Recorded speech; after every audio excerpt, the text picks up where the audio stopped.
and welcome along to a wee spin-off show during this winter break. We're going to do a trios show tonight. But before we get right into that, I'm joined by my glamorous assistant, Franny, aka Debbie McGee.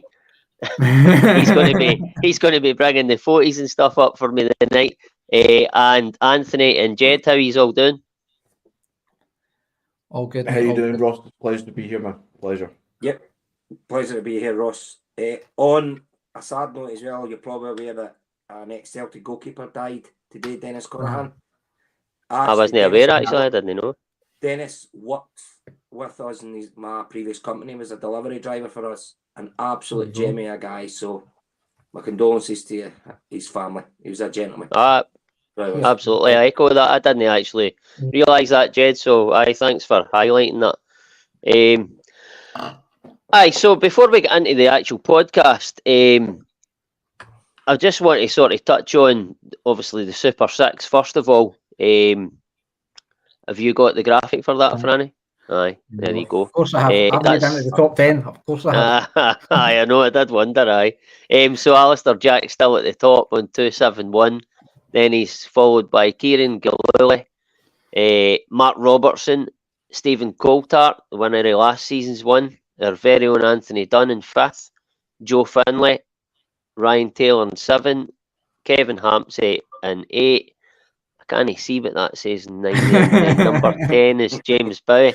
But that makes up the top 10. I think the next round's on Saturday. I'm sure it is the 20th. So get your picks in for that. It'll be 3 o'clock kickoffs. So that's that. But I just want to touch on a couple of sort of transfer rumours and stuff. First of all, I'll come to yourself first, Jed. It's sort of been revealed today that the boy Kuhn is in Glasgow. He's passed his medical, and I think he's arrived in Glasgow the night. Left winger, I think he is. What's your thoughts on that signing, £3 million? Yeah, I mean, that's another. Let's be honest. Do any of us really know the guy? No. We just need to hope that it is a Brendan Rodgers signing, and he can certainly look. Can he be any worse than Yang? No. So let's hope. I do believe there's more pressing positions to be filled, and I just hope something's done in the next few weeks to get them done. Aye, David. By the way, before we move on, I forgot to welcome all the viewers along in the comments and get involved in this show tonight. I'll outline it once we've done this wee bit of transfer chat, but definitely get involved and get your comments in, because all your comments are going to count tonight.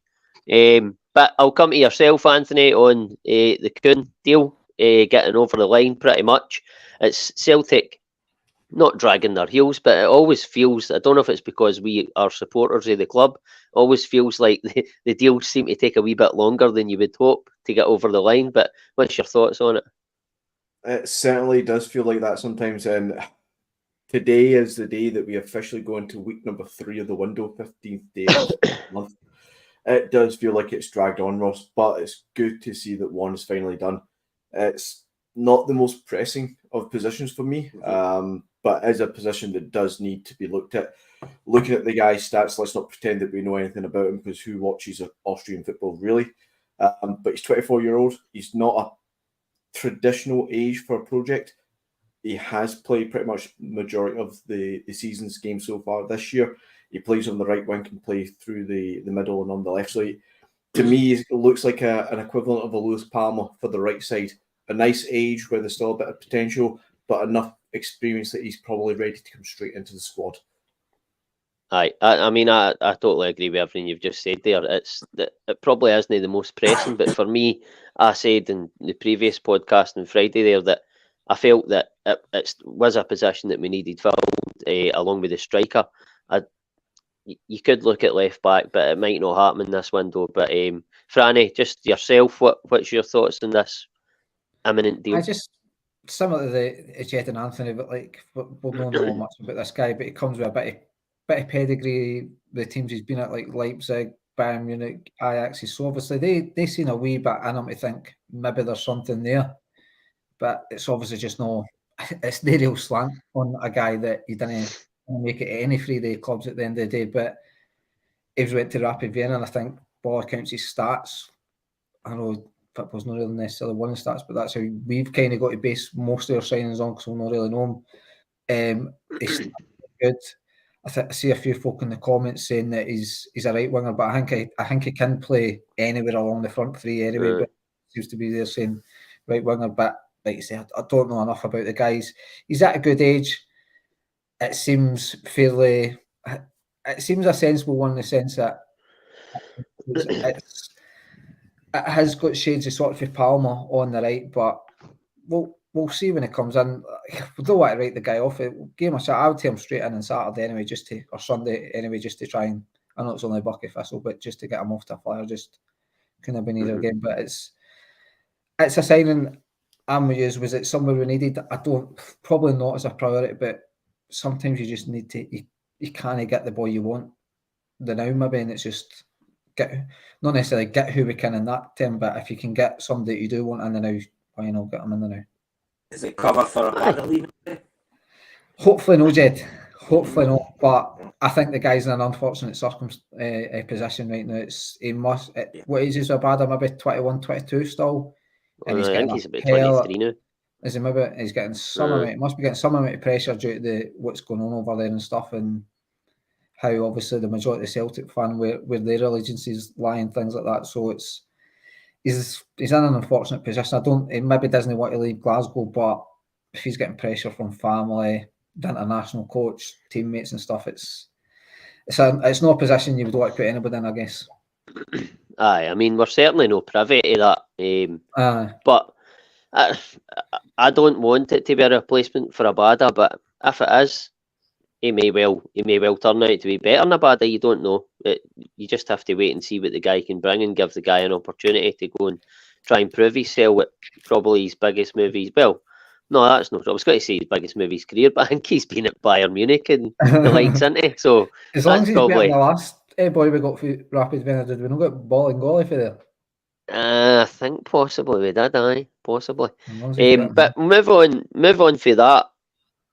I'll come to yourself, Anthony. This is probably a rumour. It's probably never going to happen, but I'd just like to get your thoughts on it if it was a possibility. I read, I think it was Saturday, I read about possibly Jesse Lingard coming in. Now, again, he's sort of winger to front man. What's your thoughts on? Listen, I know he was on big wages.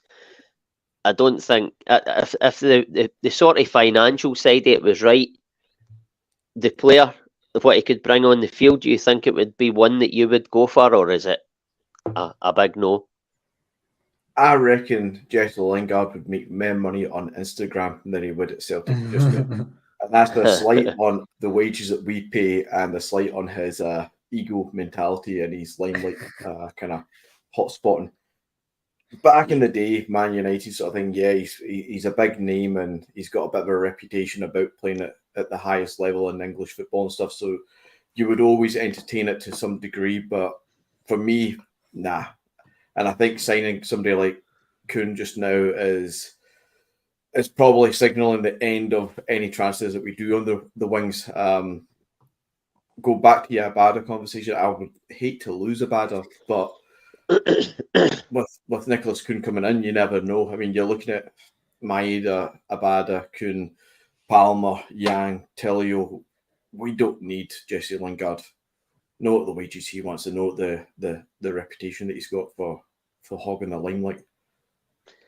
Listen, the more you talk there, the more I'm sort of convinced that it maybe would be a bad deal. The guy off the field and the guy himself, I don't know him personally, but what you see for like sort of watching from afar, he's not what you want at Celtic, certainly off the field, I would say. But I think if he got back to his best, it's sort of screams like a Scott Sinclair sort of deal, albeit Sinclair came to Celtic on a permanent deal. I don't think that would be happening with Jesse Lingard.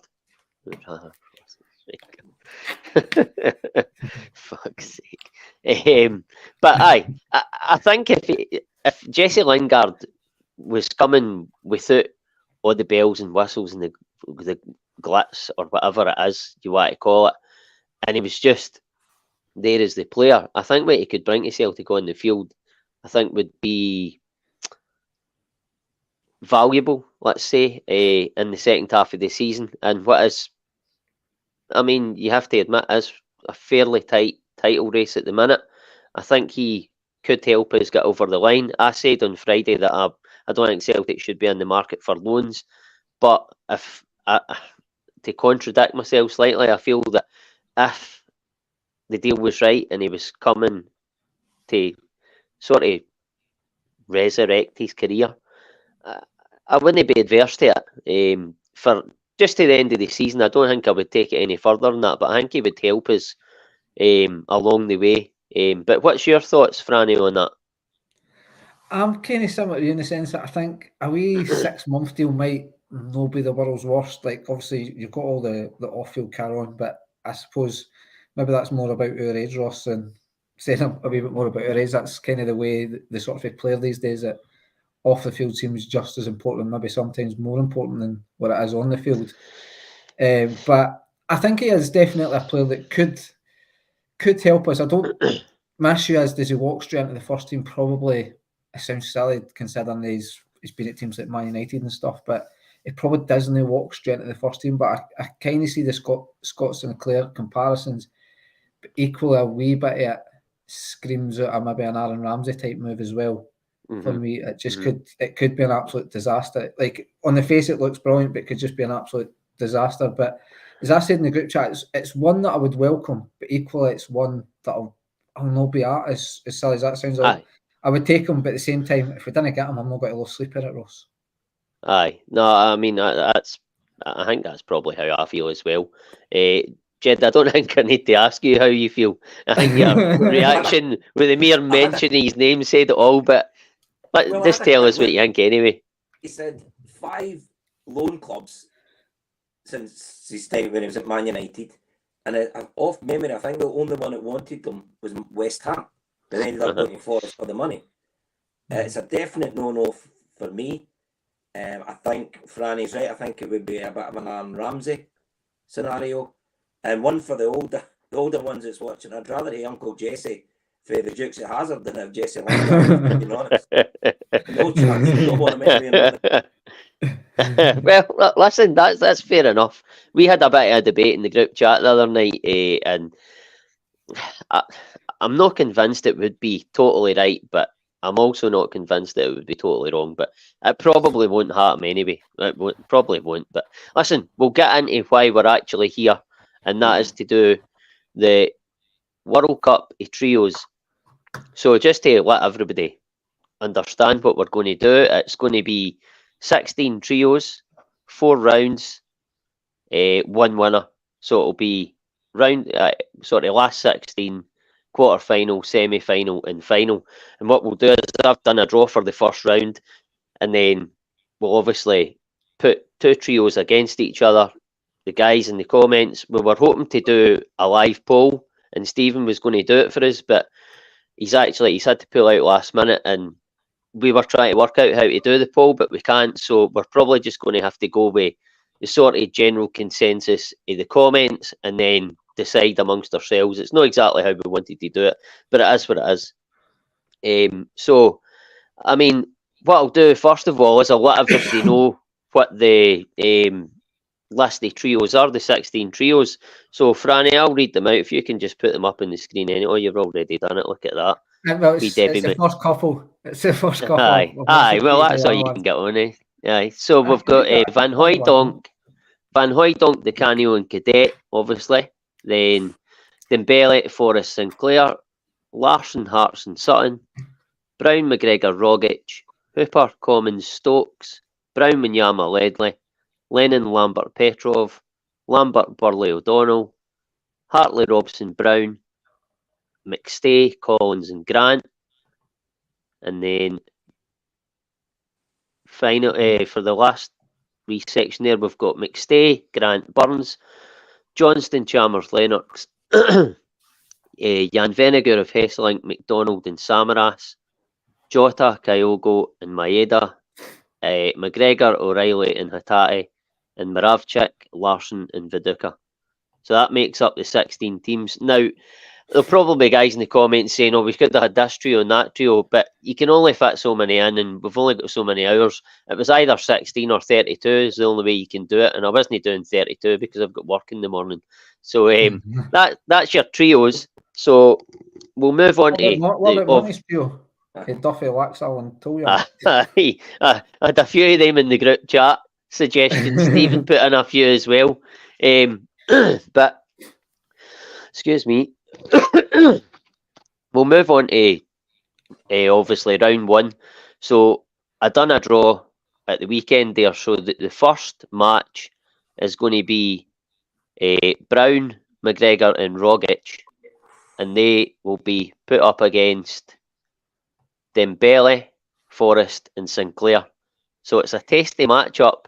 It makes for good debate. Guys in the comments, you can have a wee debate. Obviously, we'll hear a wee blather about it as well, and give everybody a chance to put in the comments who they think should sort of win out of that, and then they'll go on to the next round, and we'll keep doing that for each game.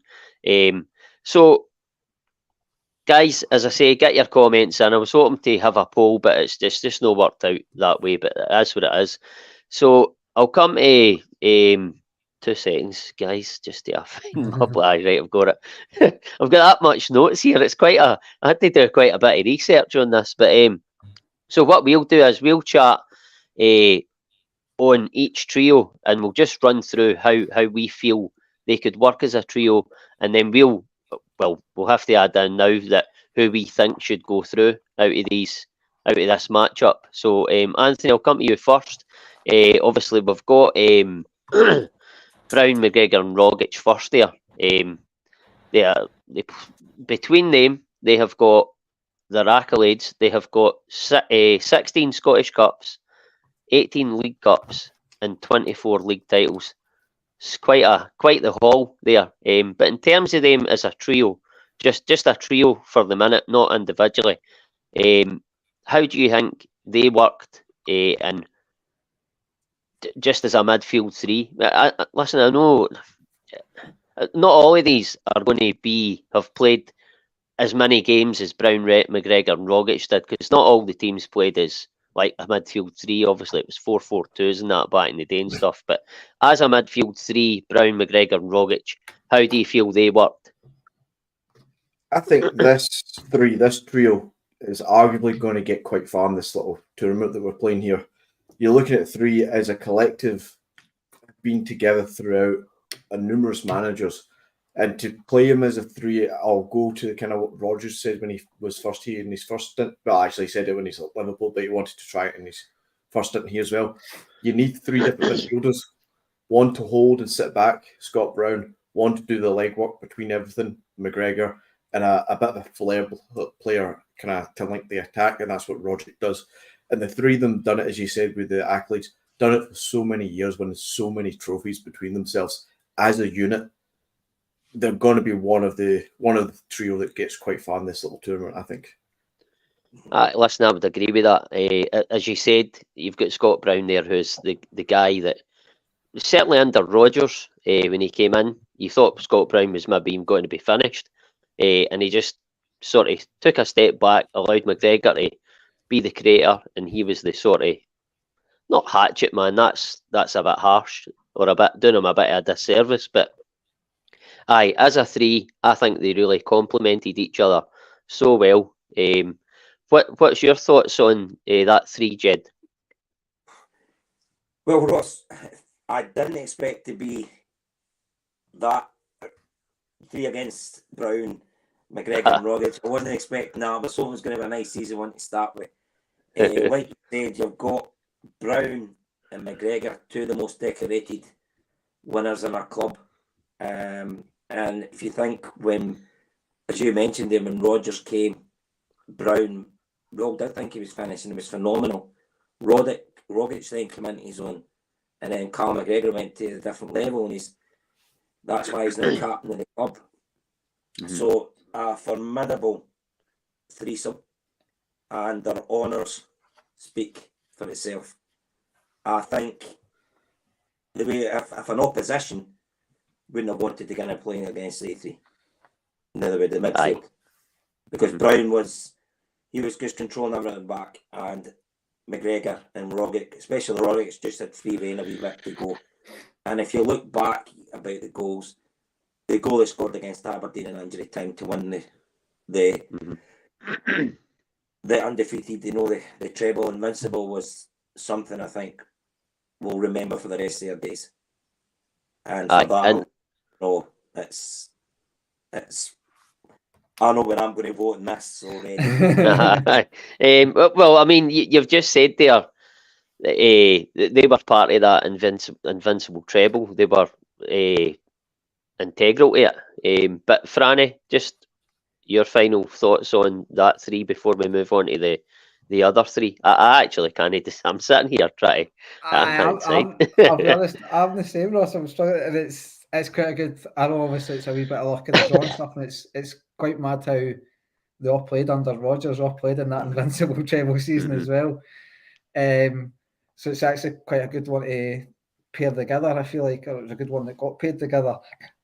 They three together, absolutely, like Jed touched on it. Brown, I think the majority of the Celtic fan base thought maybe that was undone when Rodgers come. It just didn't seem a Rodgers type player, I feel like. But we're led to believe that he had him in London, had a meeting with him, says, "No, I'm going to be your captain." And arguably some of Brown's best years as a Celtic player was under Rodgers.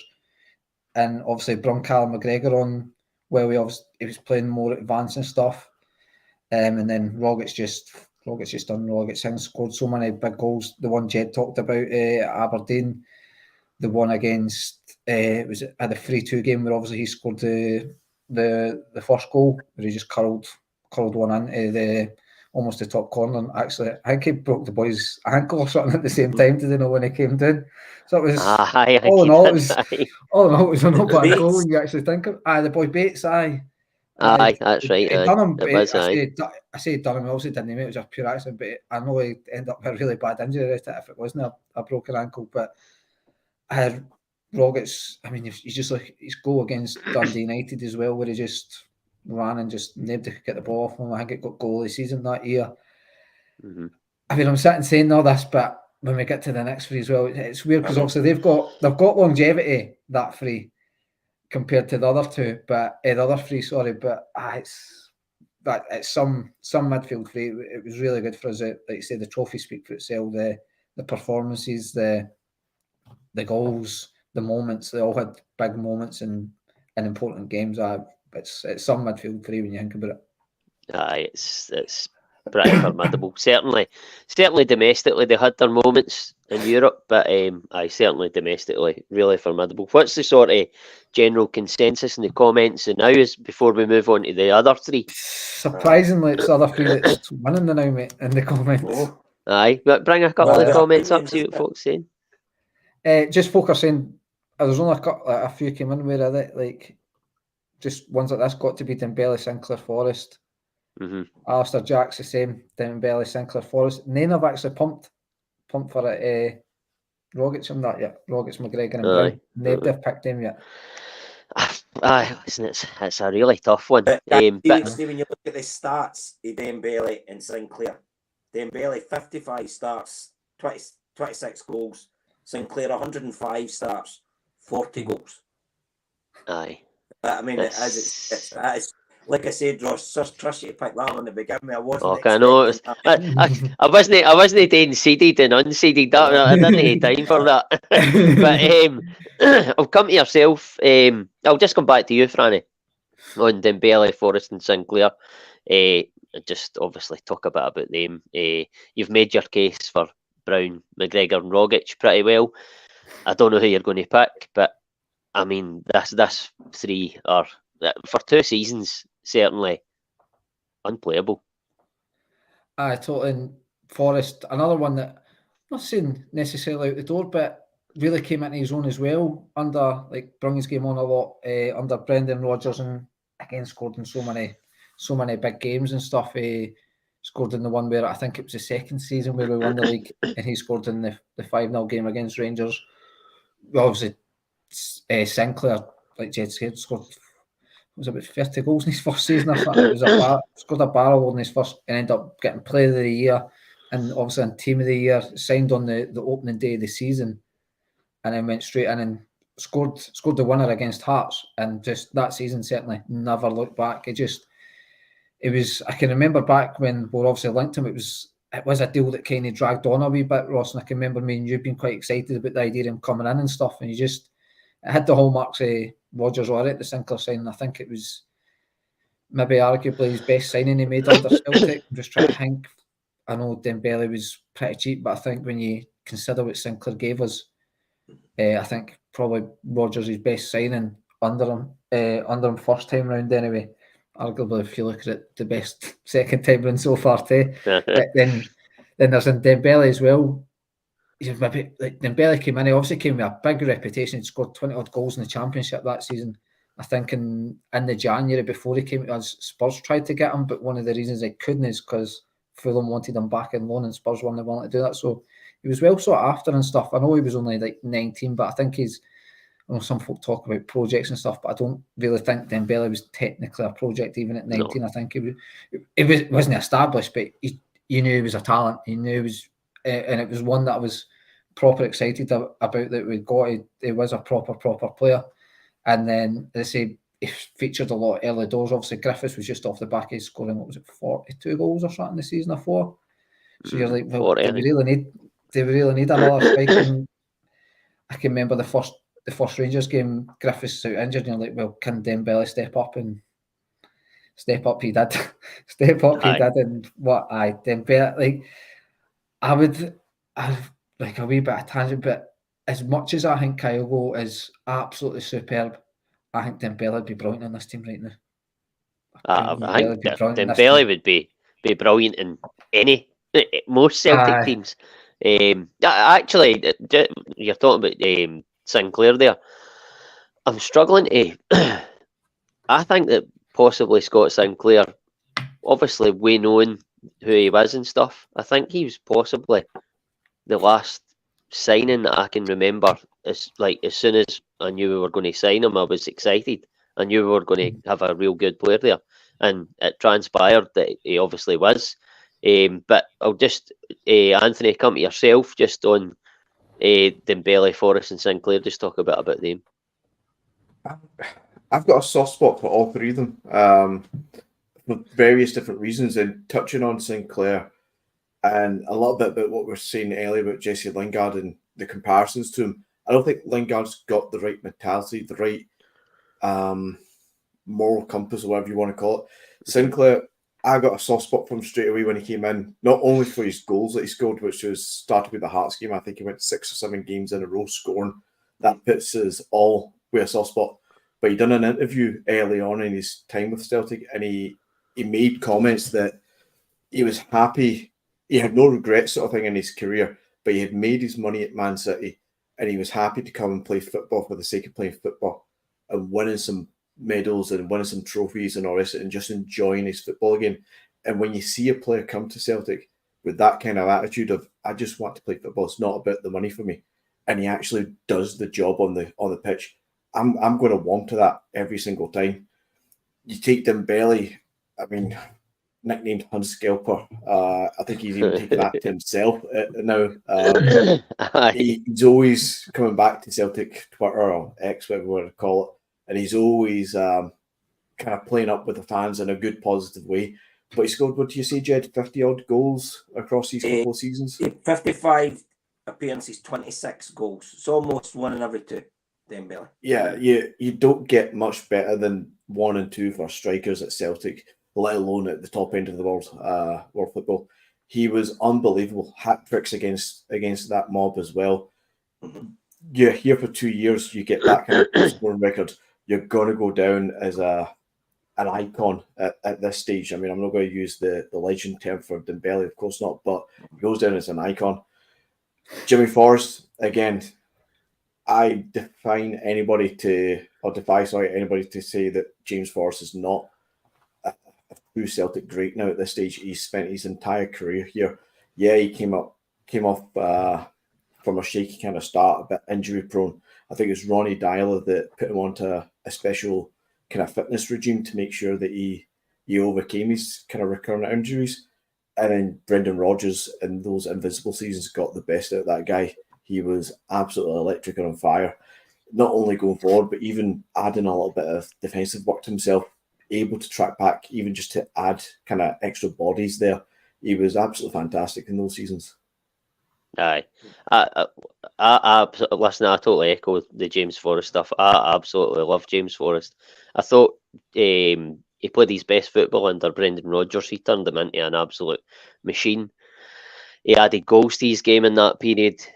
And I think playing alongside two guys in Sinclair and Dembele, I think not only Rodgers sort of coaching him, playing alongside two guys with the talent of they two really brings your game onto a new level as well, Jed.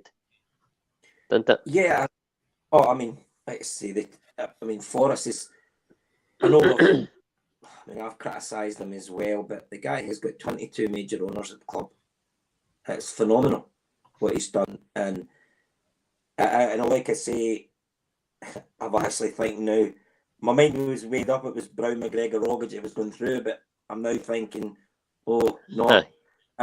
You mentioned earlier about goals. Yeah, the hard trick against Rangers, definitely. But if you remember, guys, the team goal at Dembele finished off up at St Johnstone. Oh, incredible goal! It was just unbelievable. And the guy, he still mentioned that Anthony mentioned earlier about Twitter. You can still is always tweeting about Celtic, so he will always get a warm welcome if ever comes back to Celtic Park to visit or anything like that. So yeah, it's going to be tough now to decide who's going through. Or I think it's going to be a toss of a coin who I'm going to pick next. I know. Listen, well, let's see what the you're checking the comments there, Franny. What would you say is up? Is it Dembele, Forrest, Sinclair, or is it Dembele and Forrester? Monty's want Biggins, Payton, and Slater. Michael Mitchell's want Craney, Cascadine, and Faulkner. Some of them are not understanding the rules here. So what is the who's winning the sort of vote in the comments? Dembele, and that's up in the comments.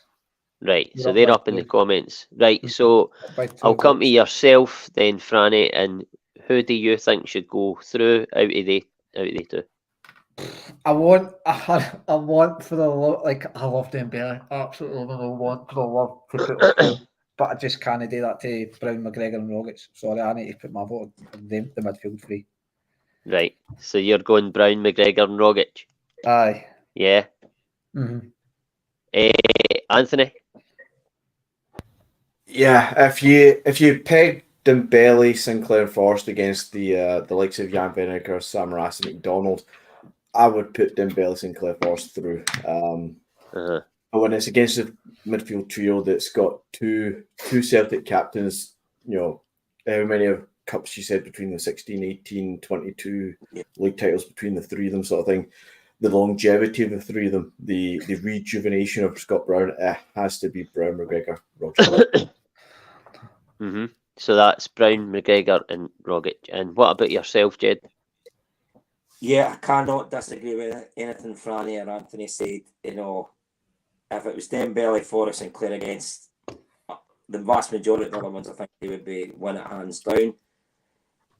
I'm going to go with Brown, McGregor, and Rogic. Two captains again. Yep. The last 5 years, in particular, what they've brought to the club will probably never be repeated. So yes, they're going to get my vote. Aye, I mean that's fair enough. I'm looking at them. The goals that they brought, the front three, incredible, and then obviously we've talked about what the midfield three did, and I think I agree with you. I think had Dembele, Forrest, and Sinclair come up against anybody else, what they done for 2 seasons, certainly Dembele and Sinclair, was unbelievable. But that word, the word that stuck in my head there was longevity, and I think that's why Brown, McGregor, and Rogic should get it. The longevity and the goals that McGregor and Rogic got, even Scott Brown to an extent. I think they have to go through to the next round. So I'm quite happy to put them through to the quarterfinals. Actually won, They actually won, in fairness. Oh, did they? Right. Oh well, that's fair then. I was feeling couple of votes, but they won. Right, so that's Brown, McGregor, and Rogic into the quarterfinals. So we'll move on to the game 2 of the last 16, so to speak. Franny. So it is Paul Hartley, Barry Robson, and Scott Brown. They're here somewhere. There we go. Hartley, Robson, and Brown. So these three won, between them, they won 7 Scottish Cups, 8 League Cups, and 13 league titles. And they will be pitted up against the current crop, McGregor, O'Reilly, and Hatate. And they, so far, obviously they're still at the club, but so far they have, between them, 7 Scottish Cups, 9 League Cups, and 12 league titles. Obviously, Callum McGregor bumps that accumulation up a wee bit. But it's 2 midfield threes coming up against each other. They're very different midfield threes. But I'll come to yourself, Jed, on, first of all, Hartley, Robson, and Brown. And sort of, we'll talk about them, but obviously make a case for them without sort of revealing who you're going to vote just yet, because you might not know, or you might know, but make a case for them and talk about them as a midfield three. Well, if you remember, Hartley came along with Presley because they were part of the Hearts 3, wasn't it, that got booted out for the club for going against, was it Romanov? Look, they were good signings for them. Both came later on in their careers. So they were. I don't know, the comment prior to that, you think it just went down. Robson, if you remember, I think it was his first Old Firm game. Yeah, exactly. He rattled in the first couple of minutes of the game. Certainly put his mark in the match. So it was, I mean, he never struck a tackle. Robson and Hartley was the same. But they are not, when you think of Celtic midfielders, they're not the guys who jump out at you immediately. Scott Brown talked about Celtic. The other two, Aye, but that midfield three, right? Obviously, the other midfield three is what we currently have, and you hear a lot of people saying we need somebody with a bit of dig in there sometimes, and all 3 of the guys in this first midfield three all brought that. It was a different time, a different football. I feel is a bit more technical now. Certainly in Scotland, it's more technical than it ever was. But Anthony, I'll come to you, sort of make a case for that midfield three and how you felt they worked. Can I make a case for them just by saying that Barry Robson goal against Barcelona, the looping header? Does that count? Oh, aye. Forgot about that one. That was a beauty, aye. Beautiful. In my head, it's outside the box. That starts and just looks over, but I don't think it's quite that far. I think Jed said it quite well, but about 3 of them, but especially let's talk about Robson and Hartley because we already spoke about Brown. They were much more dig in them, much more fight in them. They weren't shy of the tackle, and I think either of the 2 would walk straight into the side as it stands just now, which is funny because we're arguing about them against the 3 midfield that is the midfield trio just now. I think Robson or Hartley walks into it. I don't think technically they improve too much, but just for the attitude, the dig, the reading of the game from Barry Robson especially, but they brought so much more strength to the midfield. And I think collectively the 3 of them together had a great midfield, bit of an underrated midfield. But it's definitely a strong one. And weirdly enough, all Scottish. Aye, Mhm. aye, that was the thing I noticed as well. But I know what you're saying. As I said before, that they're certainly not as technical as this midfield, but I think certainly, well, excluding Scott Brown, as you said, we've spoke about him, but I think certainly for me, Barry Robson gets into this, probably this midfield. I don't know if Paul Hartley does. I don't know if he's mobile enough, but Barry Robson's dig and mobility, I think, gets him into, and his desire, I think, gets him into the current midfield three.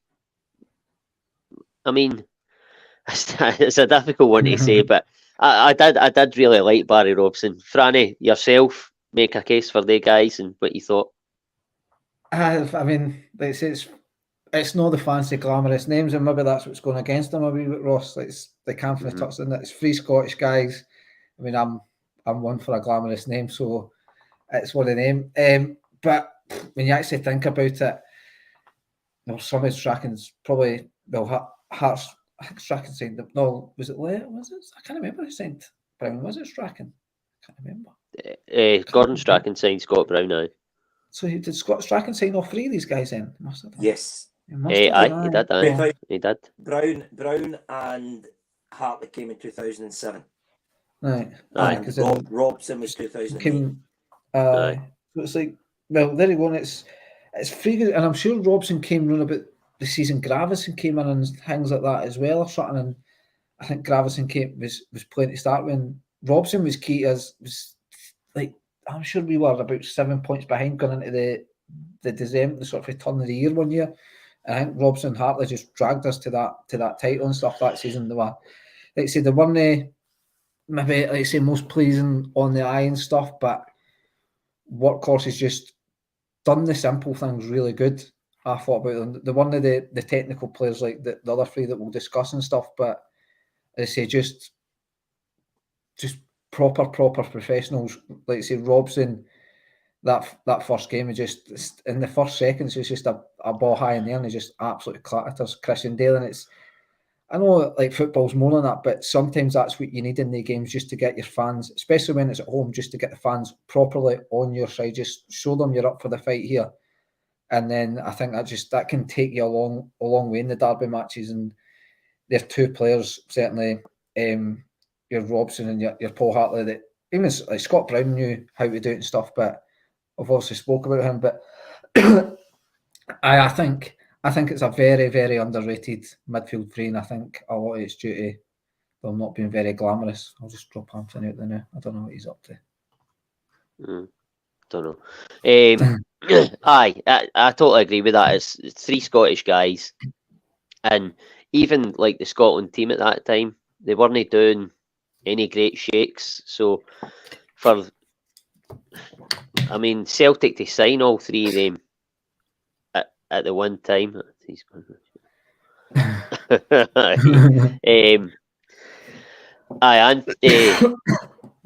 For Strachan to sign all three of them at the one time, sort of, obviously, as Jed says, Robson was slightly later in 2008, but all workhorses, a different type of midfield for the one that we're going to speak about next. But what's the sort of general consensus now as regards this? It's fairly even, mate. There's one vote in it. There's one vote in it. Right. But it's fairly. It's what? It's fairly even. As I say, there's only one. Only one vote in it. Your sound's gone a wee bit, Fran. It might just be me. I don't know. Maybe just me. So Jed, I'll come to yourself. Obviously, it's our current crop. It's a very different midfield for the one that we're just been speaking about. It's a more technical midfield. Listen, just you tell us what you think. Yeah, I mean,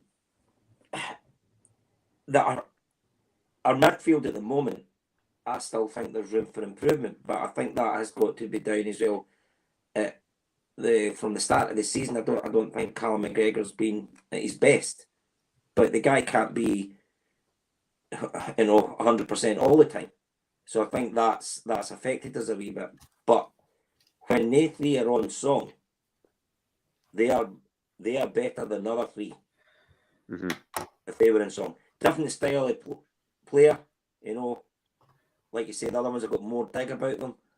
But I think the way I'm looking at it, if you had the three guys on their top game, it's the current crop now for me. Aye. I mean, when we talk about the other three, Hartley, Robson, Brown, they sort of controlled at the middle of the park with dig. The McGregor, O'Reilly, and Hatate, they control it in a different way with their technical ability, and they're cuter on the ball, and they're probably better passers. But listen, that's not to say that Robson, Hartley, and Brown couldn't pass the ball, but they're certainly, absolutely no doubt about it, they're better technicians. Anthony, welcome back. We're on to, obviously, McGregor, O'Reilly, and Hatate. Hatate's he's just I was going to say he's a luxury player. He's not a luxury player as such, but he can do things that other players in the team can't do. But make a case for that midfield three up against, obviously, the other three that we've spoke about. I actually don't know now. You asked me the same question, obviously, with Hartley, Robson, and Brown. I thought, oh, Christ, I'm going to be saying this, giving away the fact that I'm going to vote for the current trio. But now that I'm thinking about it, I actually don't want to vote for them because there is some deficiencies in them, and it probably is born out of the fact that guys like Hatate hasn't been here long enough, and he started this season, injured for the majority of it, but he started this season off the boil, not showing what his true self is. You go back to that first game against Real Madrid, the way that he plays football is unbelievable to watch for Celtic just now. He's very energetic, very dogged, but he can read a game really well. He's got a great eye for a pass until this season. And against Real Madrid, I honestly, after that first Real Madrid game, I honestly believed teams like Real Madrid would have been watching him and see how he progressed throughout last season. And it's probably cooled off now because he's not quite hit that height again. But as a technical player, Hatate is unbelievably good. You look at his age, where he's came from, his background was at university football before he went pro just 2-3 years ago. So he's kind of still in the early age of his development, but he is obviously 25, 26 just now as well. So he's older than you think he would be. O'Reilly, he's that kind of player, much like Dembele. The story of how we got him, very, very similar with the whole cross-border transactions and whatnot. But he is just a really grounded, technically fantastic player. I think O'Reilly up against Robson and Hartley, O'Reilly wins. Hatate up against those two, I'm not too sure. McGregor, on the other hand, again, you don't need to say much more than we've already said, do you? It's a technical trio against a hard-working, grafting trio. It's a hard one. Mm-hmm. Nah, listen, you've hit the nail on the head. It's a technical trio against a hard-working grafting trio. I think it's obvious for everybody to see. We've watched both sets of midfield threes. Have I came to you, Franny, on McGregor, O'Reilly, and that? No, right? Just go for it. I lost my way there. I couldn't mind to have asked. I think just very similar. The guys are saying technically, these guys are more pleasing on the eye and stuff. Like Callum McGregor, we've obviously spoke about him before, how he played more advanced down. We're talking about him under Rodgers' first time round and stuff, and then he obviously under Postecoglou and stuff, he started to drop further back and kind of play that number 6 role, but it was one of the kind of deep line playmaker, I feel like. And say Hatate, I think he's got a lot of abilities. Sometimes, quite a lot of times it doesn't come off, but I like the fact that he tries to play the difficult pass and stuff. He's got a great about, got great confidence in his own ability, I think, as well. And just like say, some of the things he does try, like that pass in the Champions League, he just seemed to take that in his stride playing that competition. You look at the Rangers game, it was pivotal in that first season, the February game where he scored the 2 goals, and it was almost like it was just what he does. The goal against Hearts, his first goal, just absolutely rifled it in for about 25 yards. I think on his day, Hatate is an absolute top player.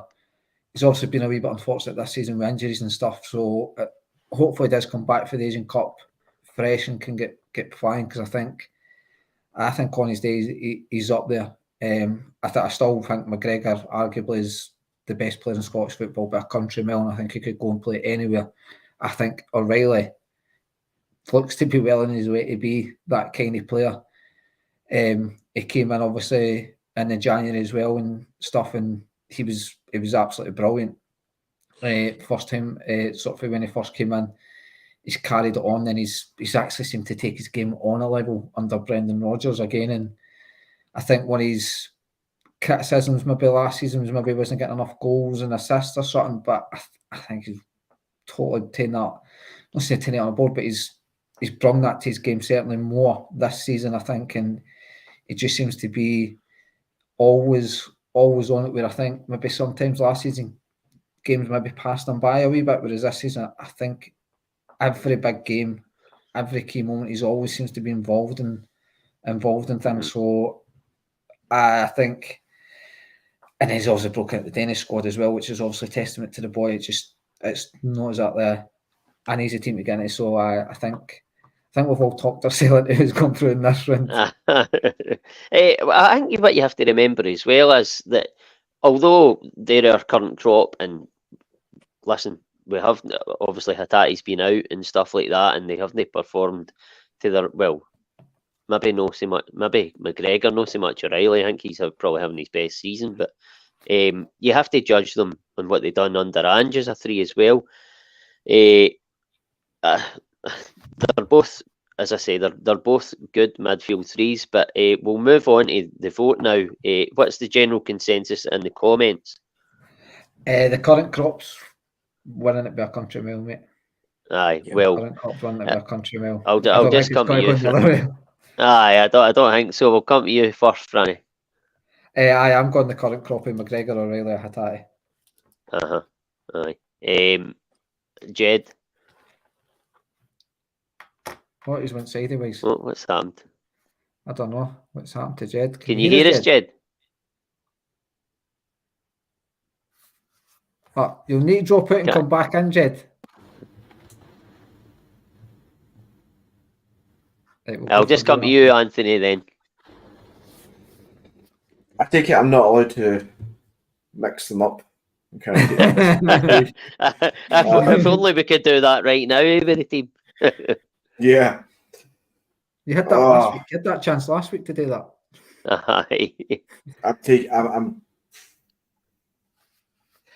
I'm going to do this based off of the difference between Brown and McGregor, of which one of the two I like most as individual footballers. I'm going to make those two decide my winners here. Technically, McGregor is a better footballer for me, so I'm going to go with the current crop. McGregor, O'Reilly, Hatate. That's fair. That's fair. What about you, Jed? Can you hear us now? Yeah, current midfield.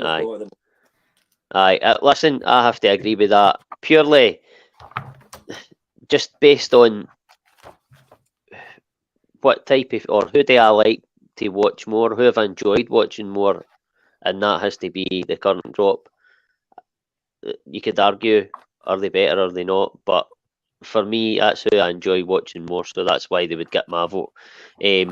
So that's fine. That makes for an interesting tie in the quarter final, because it will be Brown, McGregor, and Rogic versus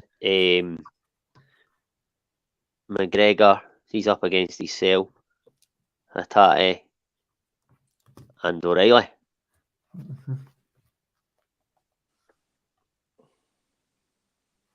Bear with, guys. I'm not typing. I'm a pen and paper type of guy. Right, so we'll move on to game 3, and we're at 54 minutes, so this could be a long one tonight. Monday night day, I know.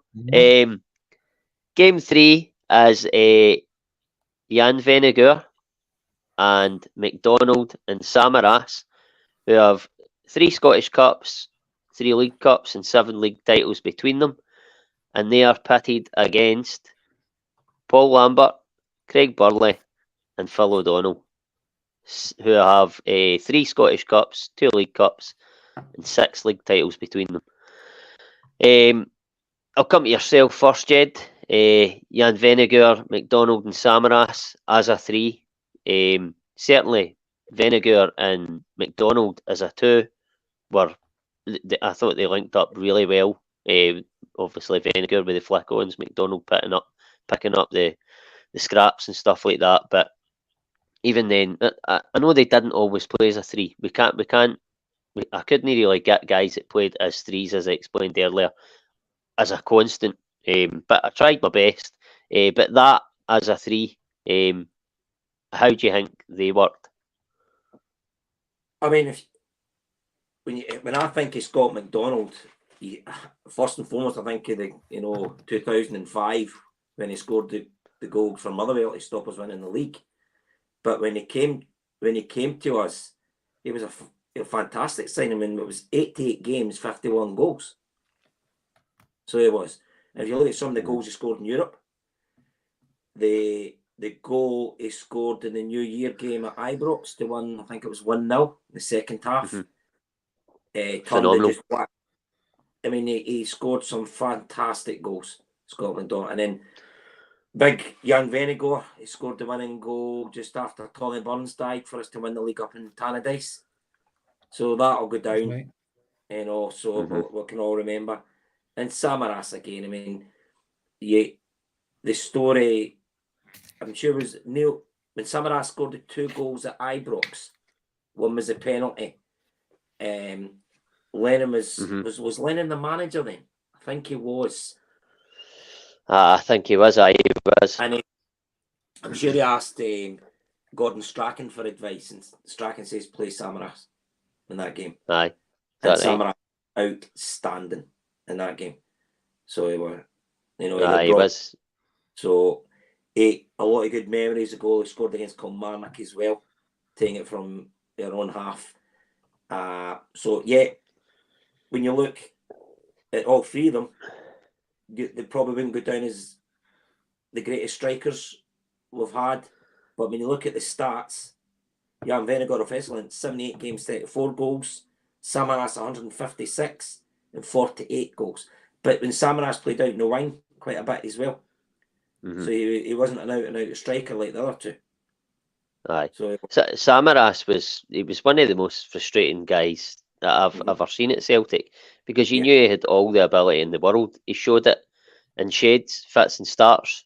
And when he did do it, when he was in the mood, he was sometimes unplayable. Like that goal he scored at Ibrox that he touched upon, Jed, there, when he picks it up out wide and he just runs by about 2 or 3 guys like they weren't there. It was a phenomenal goal. He had that in his locker, obviously, and then the other 2 linked up well. They couldn't run with the ball like Samaras did. But Anthony, I'll just come to you on they 3.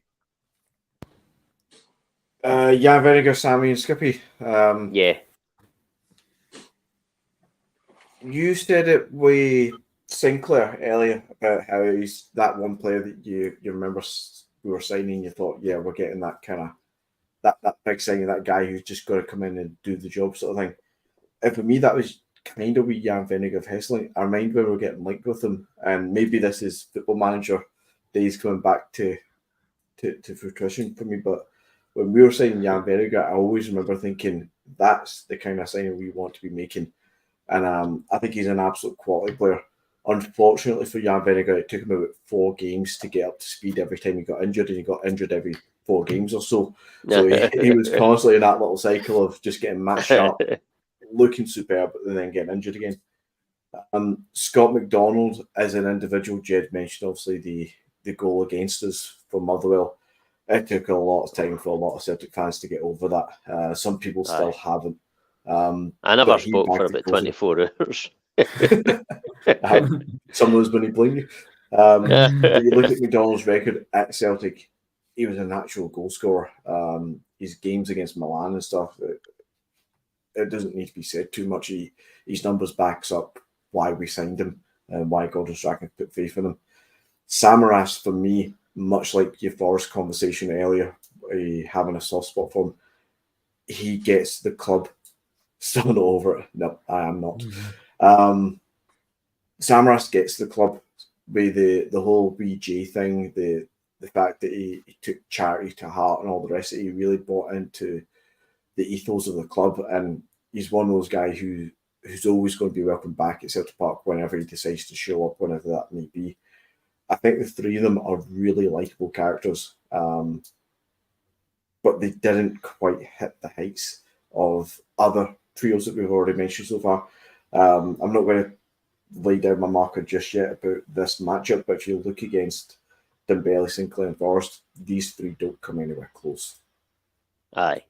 No, I would agree with that. And I mean, you look at this matchup, and you would probably have to say whoever goes through probably won't win it, but they're all good players in their own right. Franny, just quickly on that three before we move on to the other three.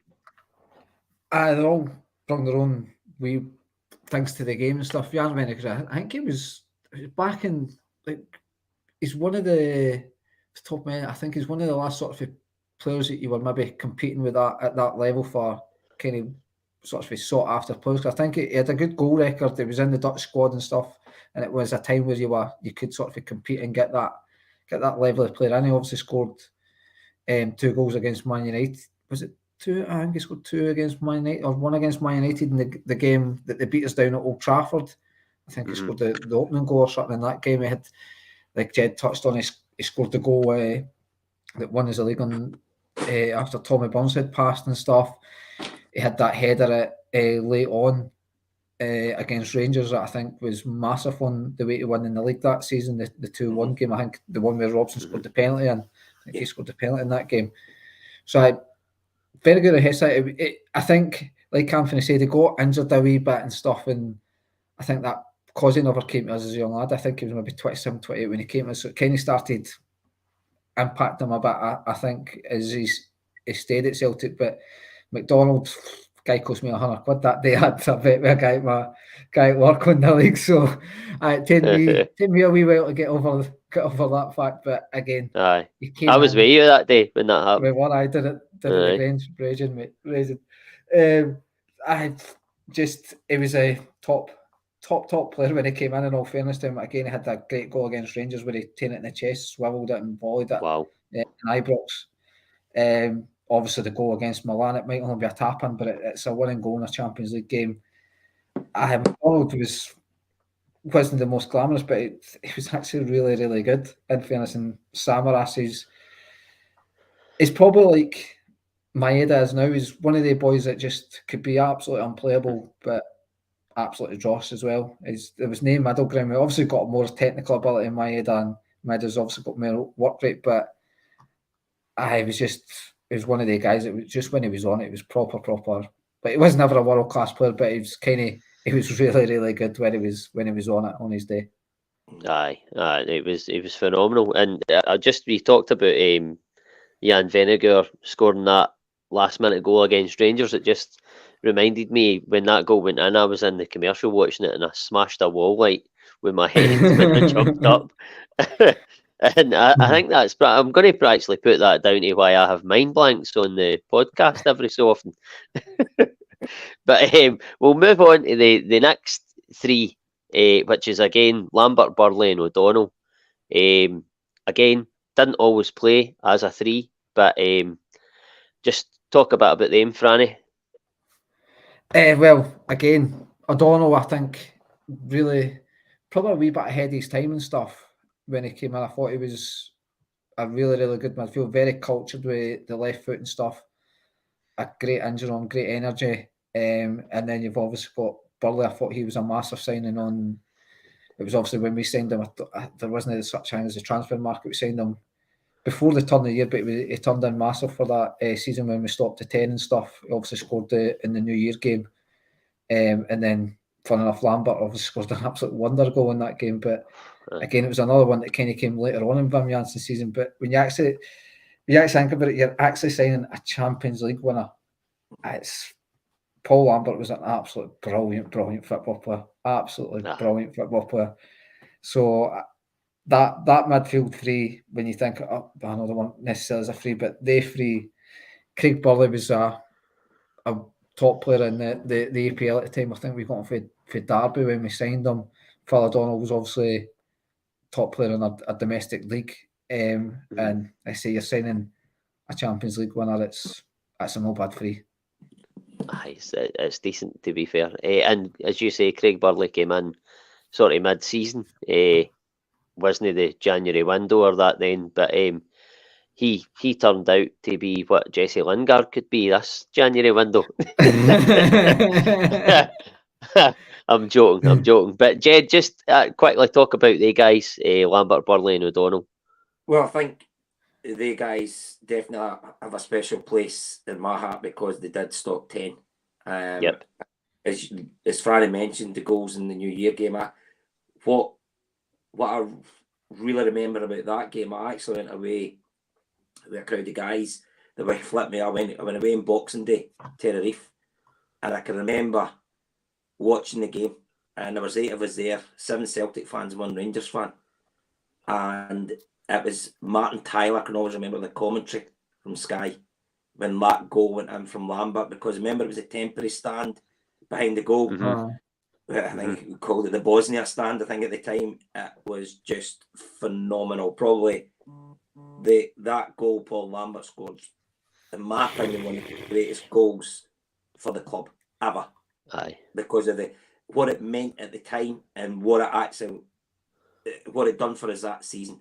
And Burley was phenomenal. 64 games he played, 20 goals for a midfielder. It's a great return. Because I'm sure, Anthony, remember you meant, did he not score against Dundee United in the League Cup final at Ibrox? I'm sure He did, aye. Aye, did I? He did, Aye. Great. Phil O'Donnell, unfortunately, had quite a bit of injuries when he was at the club, but he was a very gifted player. And yeah, I mean, Lambert, how much would you need to pay for that guy if he was playing just now? He was phenomenal. Aye, especially off the back of winning a Champions League. But I always had a soft spot for Phil O'Donnell. I remember when he came in, I think I was only about 11 at the time, but I always remember Celtic signing him because I liked him as a player before he came to us, and he scored in his debut. And again, it always sticks in my head because I'm sure it was against Partick Thistle, and he's hit it for sort of the angle of the box into the far corner. I can remember I was at school camp at the time. I think, and me and my mate had one of the watches. You could change the channels. We're in Dixon's changing the channels in the tellies, but I didn't mind. Thought it was hilarious, but just wee things like that. Supporting Celtic, they always stir wee daft memories as well. Yeah. But Anthony, just quickly speak about the guys before we go to the vote. Again, as the guys have mostly said, when you're looking at Lambert, he's a Champions League winner coming from Dortmund. You don't get much better than that at that time in our career, in our history. Sorry, Burley's coming from Chelsea. See what you want about Chelsea, but coming from the EPL at the time, it's a big signing for us. O'Donnell, I'm going to lump him in with the Jan Vinegar kind of conversation. Just always injured, wasn't he? At most times, I think the running joke with us at the days was he would get injured just walking on and off the team bus somehow.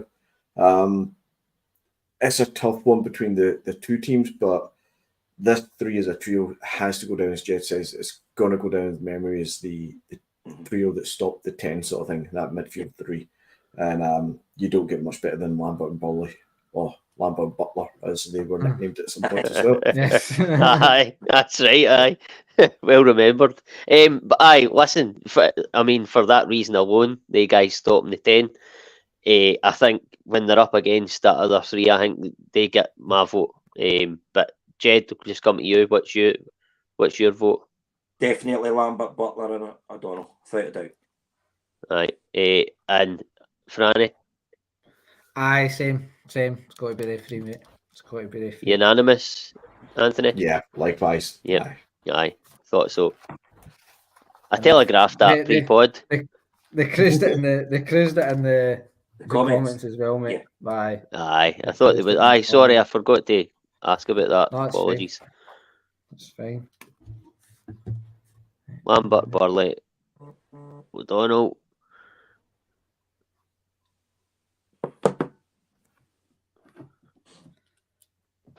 Right, so that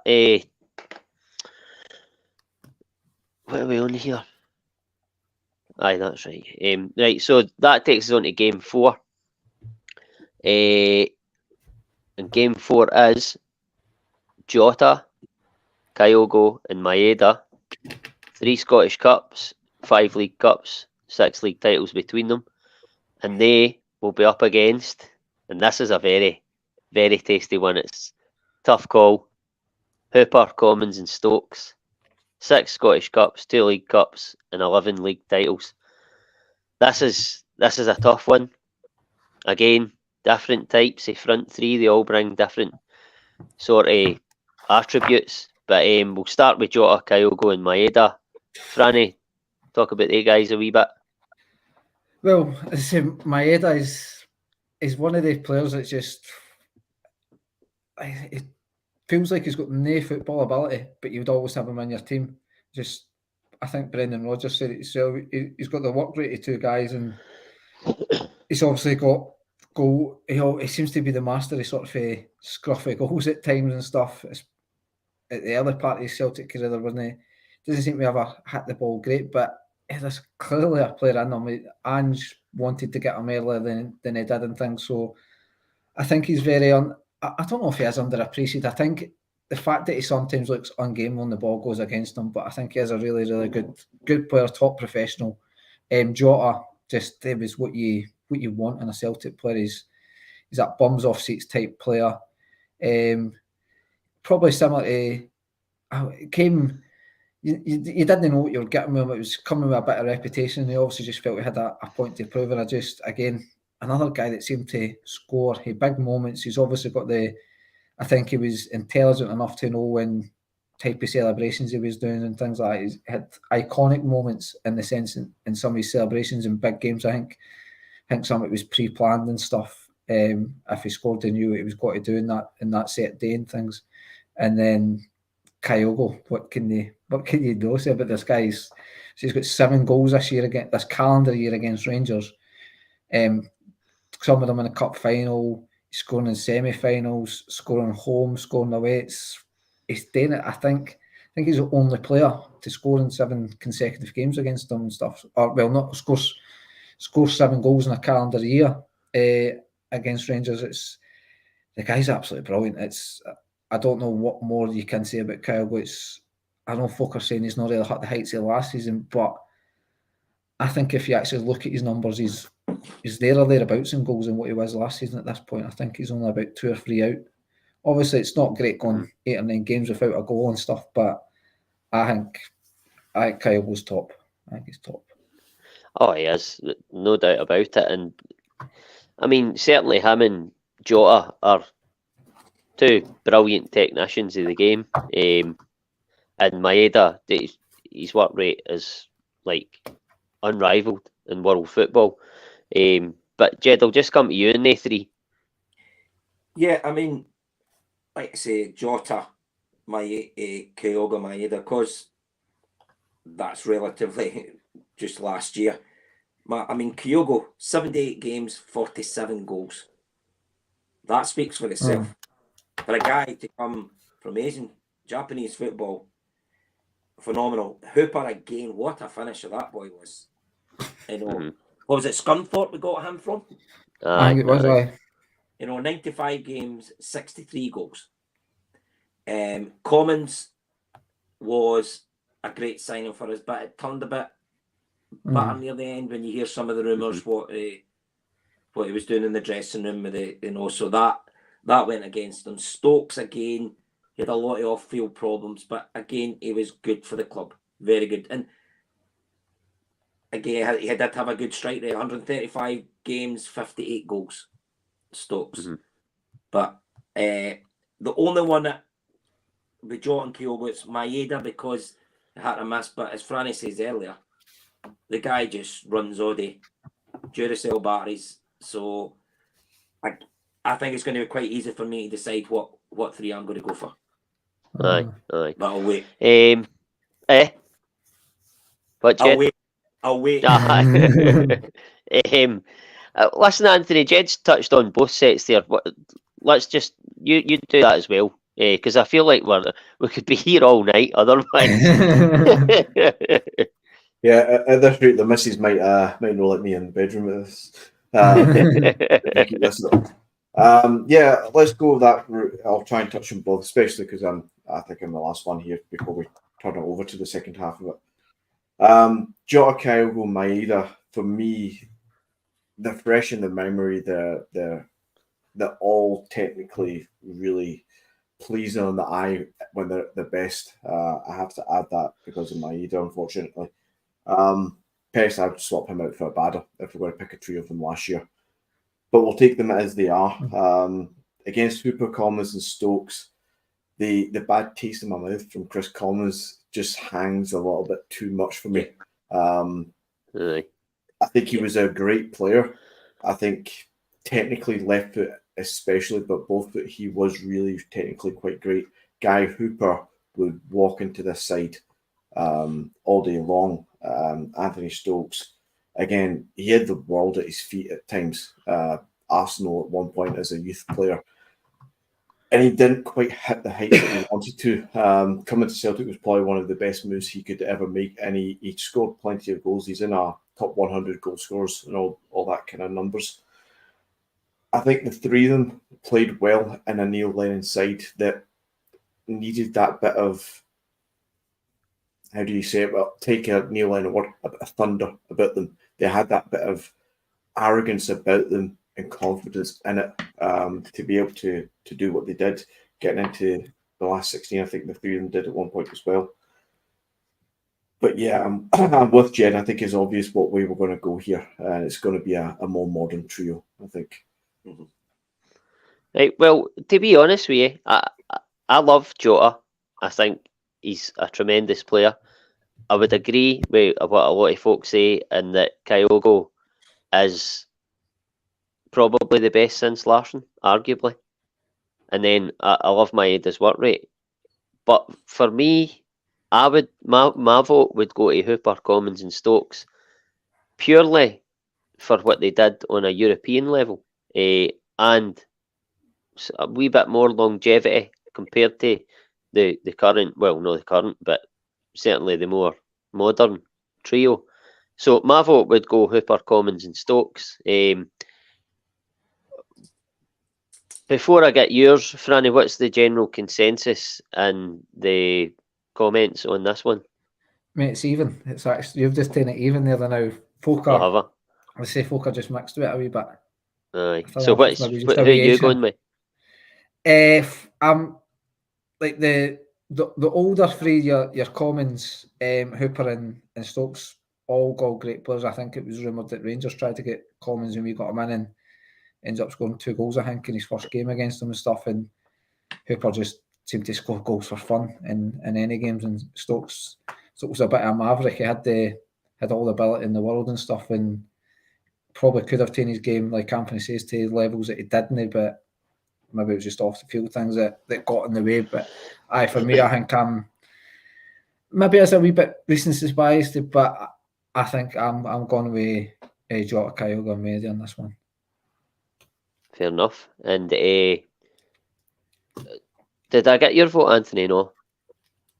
Not quite, but yeah, I'm going to go with the modern trio. Right. Maeda, I don't rate him overall as a player, but as a three, as a trio, yeah, I'm going to go with the current three. Well, sorry. Fair enough. Yeah. Fair enough. And Jed? Yep, the same as Franny and Anthony. Yes. Okie doke. So I take it that takes them over the line, so to speak. So Jota, Kyogo, Maeda. Yes.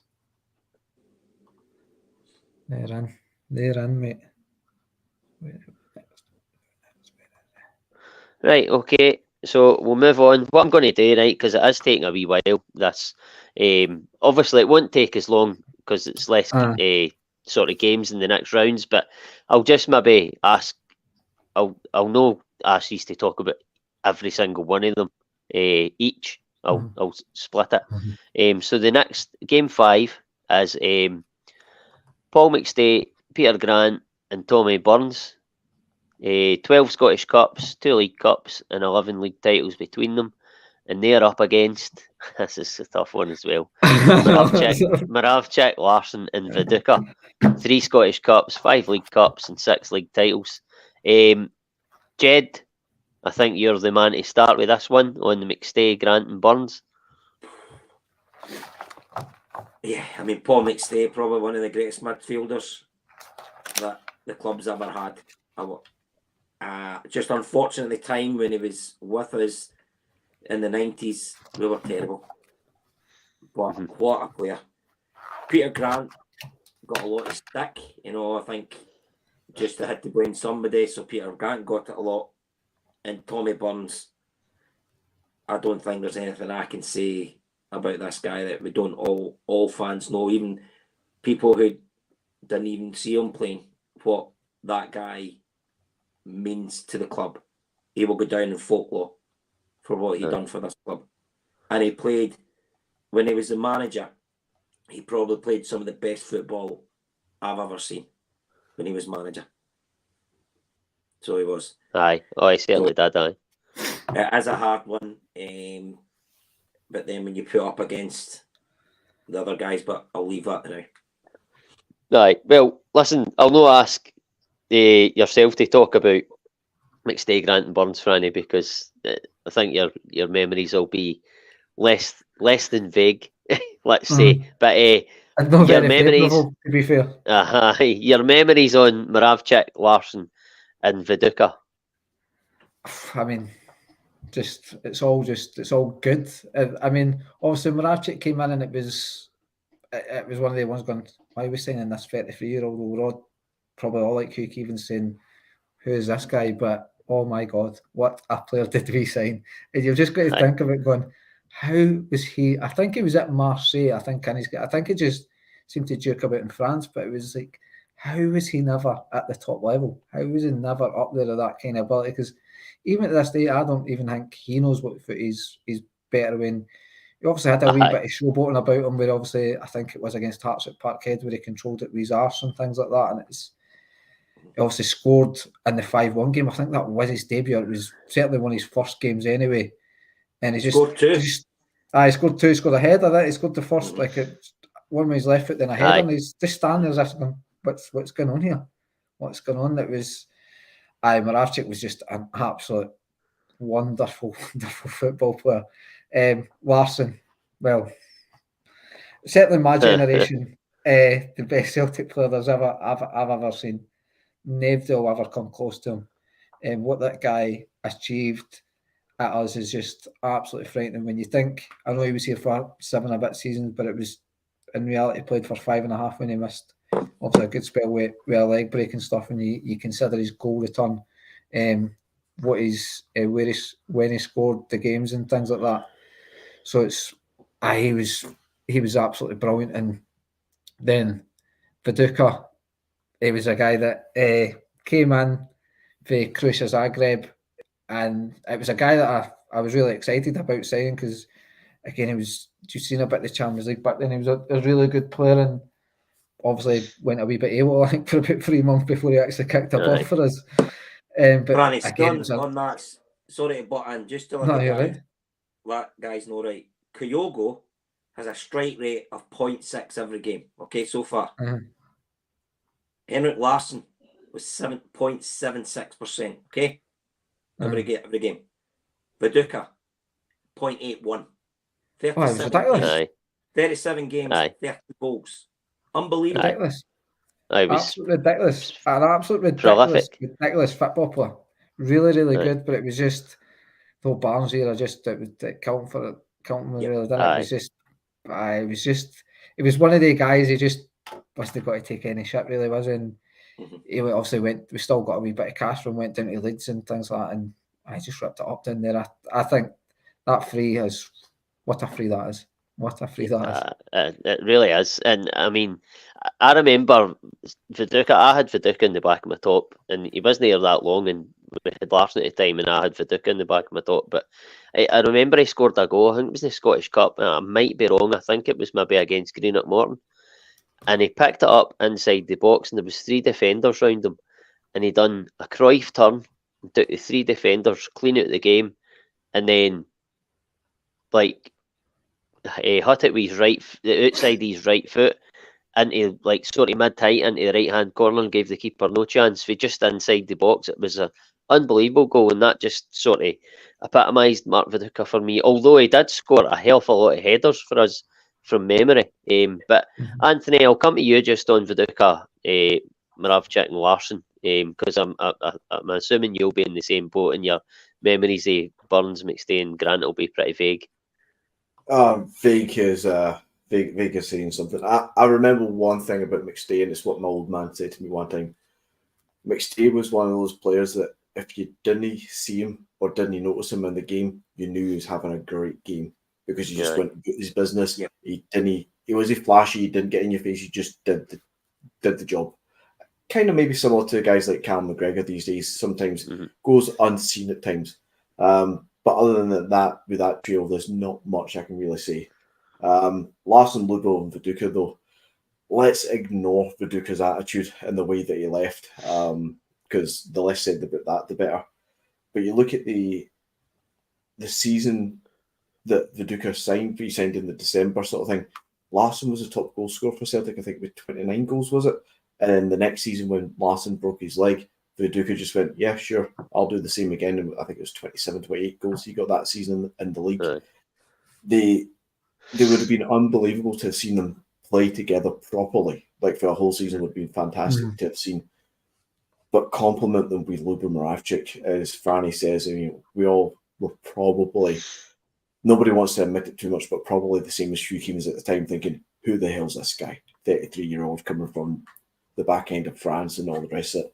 And it turned out he's one of the most technically gifted players I have ever seen at Celtic Park in my entire life. And I count Ronaldinho and Nakamura in that as well, who are two phenomenal players who have played at Celtic Park, obviously not for Celtic in Ronaldinho's case.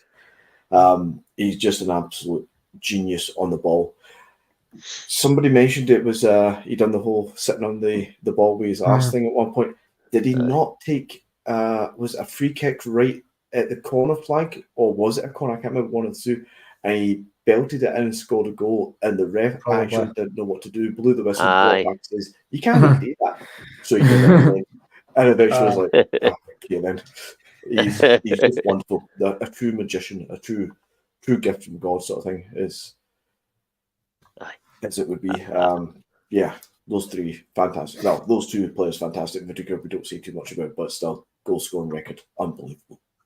Aye.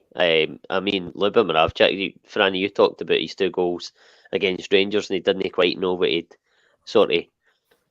done, kind of thing. And that's similar what Hatate done when he scored the 2 goals in the 3-0 game. He was the same. He didn't quite know what he'd done. But I mean, we'll move on quickly on to what the general consensus is in the comments as regards that matchup. I don't know if it's maybe just the age demographic, but your McStay, Grant and Burns are cruising a wee bit here. They're cruising. Right. I mean, that's fair enough. Listen, what I would say is, if I'd seen more of them, I would probably vote them. And because of their longevity and what they mean to the club, what the club means to them, it means as much to them as what it does to a fan. I'm sure it was Tommy Burns says he's just a fan that got lucky. Might be misquoting him, but I think it was him. I thought that. So, I mean, I'm just going to vote Moravcik, Larsson, and Viduka because I've seen more of them. But I mean, I would not argue against putting McStay, Grant, and Burns through. Jed, I think probably I know what your vote is going to be, but I'm going to be just for saying it, mate, because I was young. I started going. My dad took me in the 70s, and then obviously when I started going myself in the 80s, McStay and Tommy Burns. And so they're going to get my vote. And Anthony? When this came out, I thought, how the hell do you not vote for McStay, Grant and Burns? Because if I don't vote for McStay and Burns, somebody's going to crucify me as not being a Celtic fan. But the more you talk about Larsson, Lubo, and even Viduka, ignore his attitude. Yeah, I'm going to go with the younger vibe here, and I'm going to punt for Larson and go for Digger. Right. And Franny? I'm something Anthony, but it's more an age thing. I think it's more an age thing with me picking that three. But I'm having to go for Duka Larson, Moravchik, but I think it's an age thing, Jed. Sorry. Is it still? But wait. No, it's tighter. It's tighter now. It's tighter now. Aye. So who would you say is edging it? McStay, Grant, and Burns. Right, I'm happy to put them through if the commenters. There's a couple up, like there are. Because I would like the commenters to get more of the final say than not just ourselves. So I'm happy to put them through. McStay, Grant, and Burns. The commenters, they were running away with me. Aye, right. We'll go McStay, Grant, and Burns. Mm-hmm. At least when we get to the next stage, because we've spoke about them all, it will be quicker than next round. Aye, definitely. That's what I was thinking. I knew that we could cover them properly in this one and then sort of reel through them a bit quicker in the next one. So what are we at there? So game 6. So we've got three more matches to go before we move on to the quarterfinals. So game 6. I know. Yeah, we'll just vote quick. Game 6 is Lennon, Lambert, and Petrov. 9 Scottish Cups, 7 League Cups, and 13 league titles. And they are up against, again, McStay, Grant, but this time John Collins is in amongst it. Aye, there you go, that's it. 7 Scottish Cups, 1 League Cup, and 5 league titles. Jed, I'll just come to you again on the McStay, Grant, and Collins one. Obviously, you've spoken about McStay and Grant, so talk about John Collins. Yeah, I mean, we got him from Hibs, I think Rangers tried to get him, but if memory serves him right, I think his father had said, under no circumstances will you be playing for Rangers. So he came to Celtic. And when you look, sort of, I've been preparing for this, believe it or not. Collins, believe it or not, John's caught again. He came to the club when we were poor. It was before Fergus McCann took over. It was near the end. He's still playing. He only has 1 major honour with the club, which is very surprising. But a phenomenal. What a gift the left foot he had. Both for Celtic and Scotland. And then he went to Monaco as well. He did have it in Fulham, I think. So he had a good career, but he was a great player. Just unfortunate at the time, and when he first signed for us, we were a poor team. That's what it comes down to. It was timing. Even when he left, I think the timing he left, and then was it the following season we probably we won this. He left. It was 90 to 96. He was here. And then we started. We started. McCann was in by then, so we started. So it was a timing thing, a bit like Paul McStay as well. Yeah. But John Collins, I mean, he was a phenomenal player. When I first started going to the games, it was Craney, Galloway, and guys like that. And then John Collins was come into the team and stuff. And I always remember the goal he scored at Ibrox, the free kick. I don't think we had any fans in that day. No, none. I think it was 1 each on the day. But that, I don't think it was Gorman goals that day. I don't remember the goalie's name, but it was a phenomenal free kick, and no keeper, I don't even think Gorman would have saved it that day. But I'll come to yourself, Anthony. We'll just we've spoke about Paul Lambert. Obviously, speak about that 3, but obviously Lennon and Petrov in particular.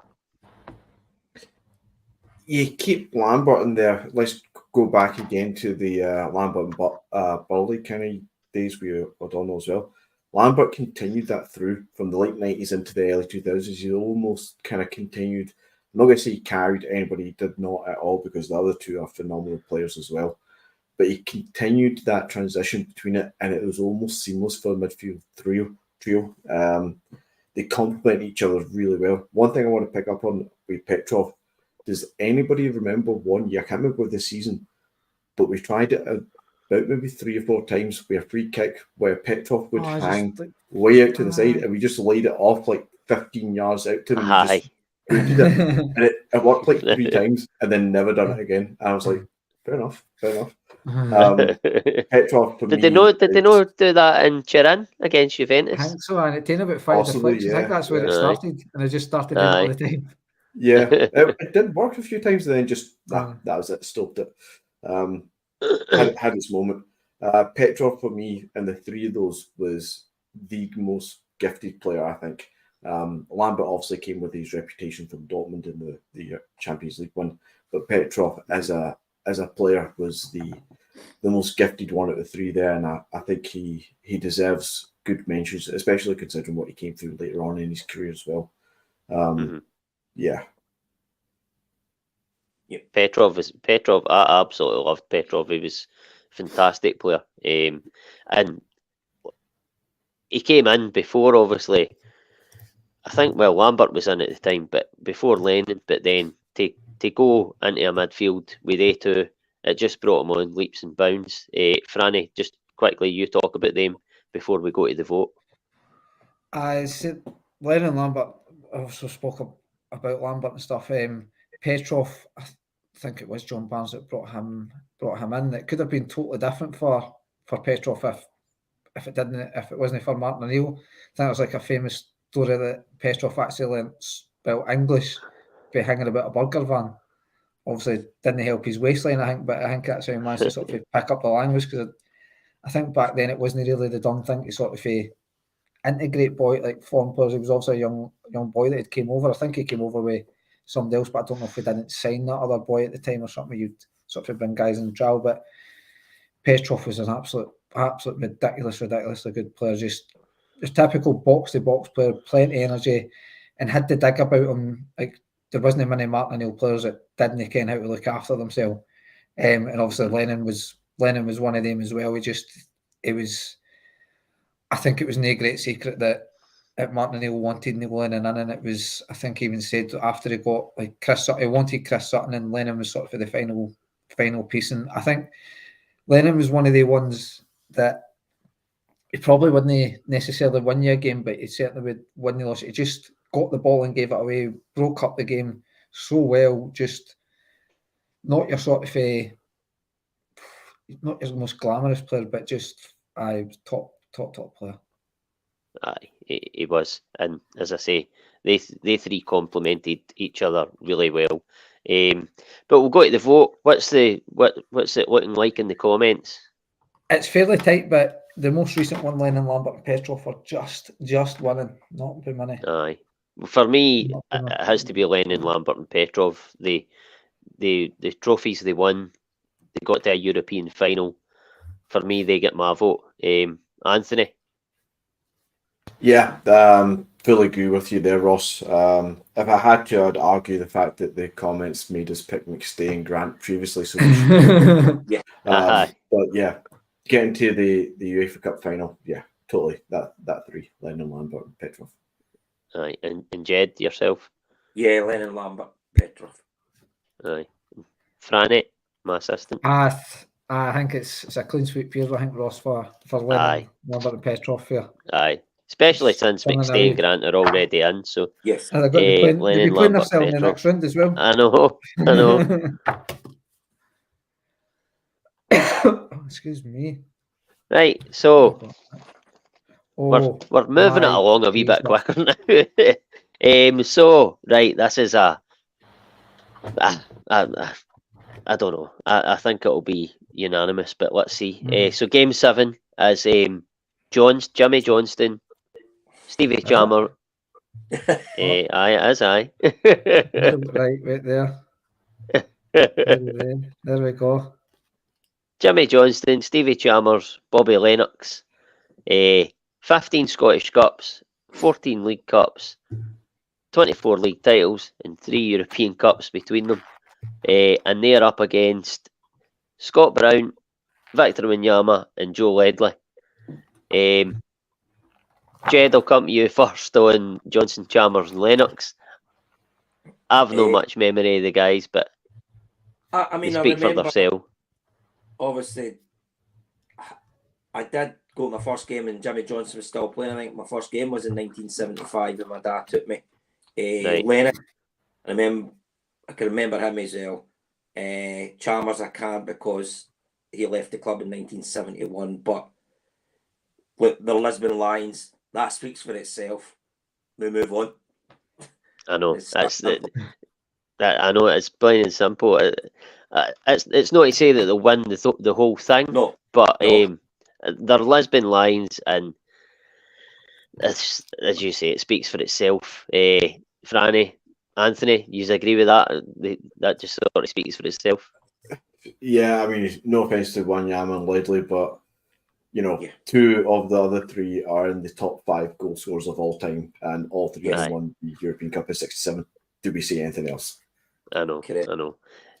But Franny, just out of respect, we'll talk about Wanyama and Ledley because they did do well for the club, but it's a bit of I don't even think Wanyama could kill these Giants.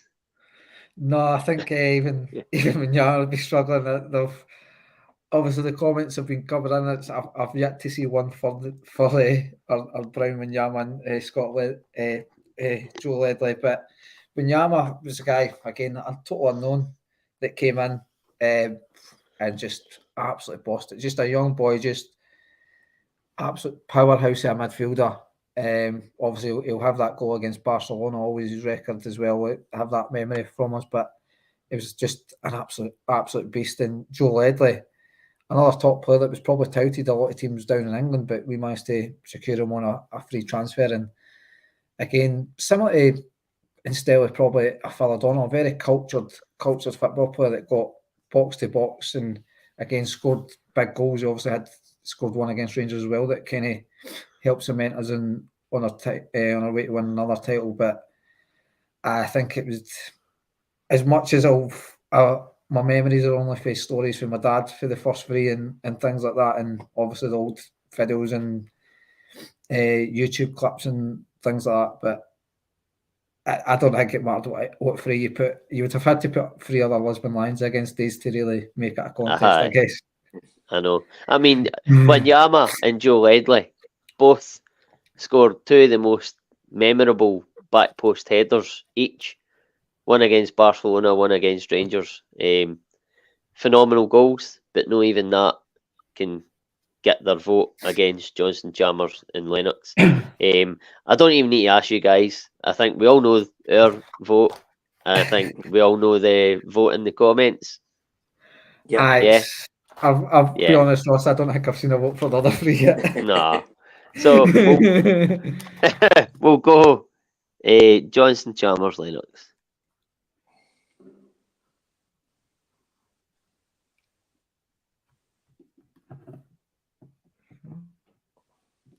Right. So that brings us on to the final game of this long, arduous round. I apologise, guys. Hopefully it will not last too much longer. I know it's a Monday. It would probably be better doing this on a Friday night when we're in a beer, but it's just the way it's worked out in terms of availability and stuff like that. But game 8 is Larson, Hartson and Sutton. Again, right up there with the 3 that's just got through. They have got 7 Scottish Cups, 4 League Cups and 11 league titles between them. And they are up against the aptly named Three Amigos, which is where this trio's idea came from. Just the Three Amigos. But they guys are cult heroes. They've got 1 Scottish Cup between the 3 of them, which is not a great haul. But he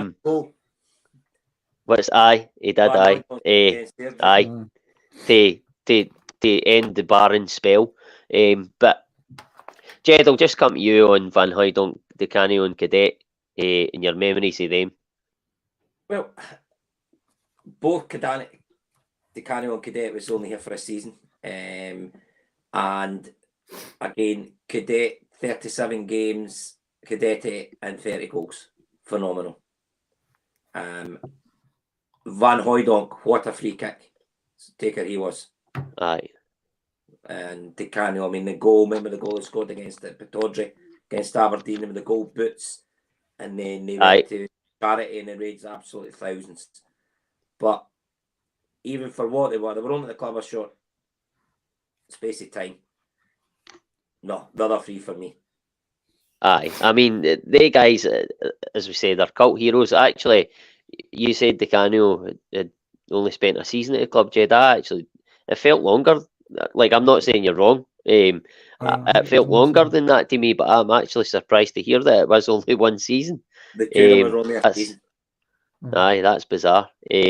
But listen, Franny, they were fantastic players, but when you put them up against Larsson, Hartson and Sutton, talk about they three. I mean, obviously it's a wee bit more recent for us. I was like really, really good memories. Obviously, the first three was like Coy Donk, Decano and Cadet. Actually, it was one of the first times I had a season ticket with my dad was when the guys were sort of about. So it was a no bad time to have a ticket. Actually, they just thought they could have won more when you actually think about it. But that Larsson, Hartson, and Sutton. Obviously, Hartson came in a lot later and stuff. I think Larsson's actually on record as saying the Larsson's played with your Ronaldinho's, your Eto's of the world and stuff, and has actually said Chris Sutton's the best striker he's played with. Probably more down to how the partnership worked and stuff, but equally as well, when you've got Larsson and Sutton, the Martin wasn't necessarily one for sort of rotating. He was very rigid in his sort of the 3-5-2, if you like, formation that he played. So when you were signing Hartson again for $6 million, a lot of money back then, it was like, well, where's this going? And Chris, he somehow managed to squeeze the three of them in. It was Chris Sutton sometimes played at centre half, sometimes played in a kind of a sort of midfield. But it just, I think actually the song actually said that about him. He just would play played anywhere, and even at times played the two of them up together. You play two target men that just didn't seem. But I know Hartson didn't get off to a great start. I think it took him 7-8 games maybe before he got going. But I'm sure it was a hat-trick against Dundee United at Parkhead, and just another one that just never looked back for that. So it's as much as obviously this idea came about for the aptly named Three Amigos. I think I know where this has gone. Aye. I mean, it is difficult to, because the period of time the Three Amigos spent at the club. If they had spent a longer period of time and Rangers weren't as fucking strong as what they were, it might be a different story, this matchup, Anthony. But just quickly speak about both trios before we go to the vote. Not much more needs to be said. Again, you look at Larsson, he is who he is. He's the second top goal scorer in our history. He deserved that Champions League win with Barcelona because he deserved to win more with Celtic, i.e. the UEFA Cup. You can't not see a Larsson going through a round. So we didn't even let him go through in a previous one. So for me, he has to go through in this round. That's no slight to Cano, Cadet and Van Hooijdonk. My first memory, actually, well, not my first memory of Celtic, but one of the earlier memories I have of Celtic is that 95 Cup game against Airdrie where Van Hooijdonk scores. And that kind of will make Pierre have a soft spot in my heart where I think he's a quality player. And even nowadays, we're talking about trying to sign his son at times, aren't we, young Sydney?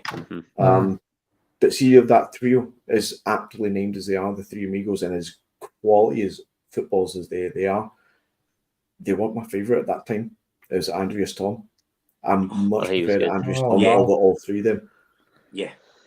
Aye. That goal he scored at Ibrox in the 3-3 is sensational goal.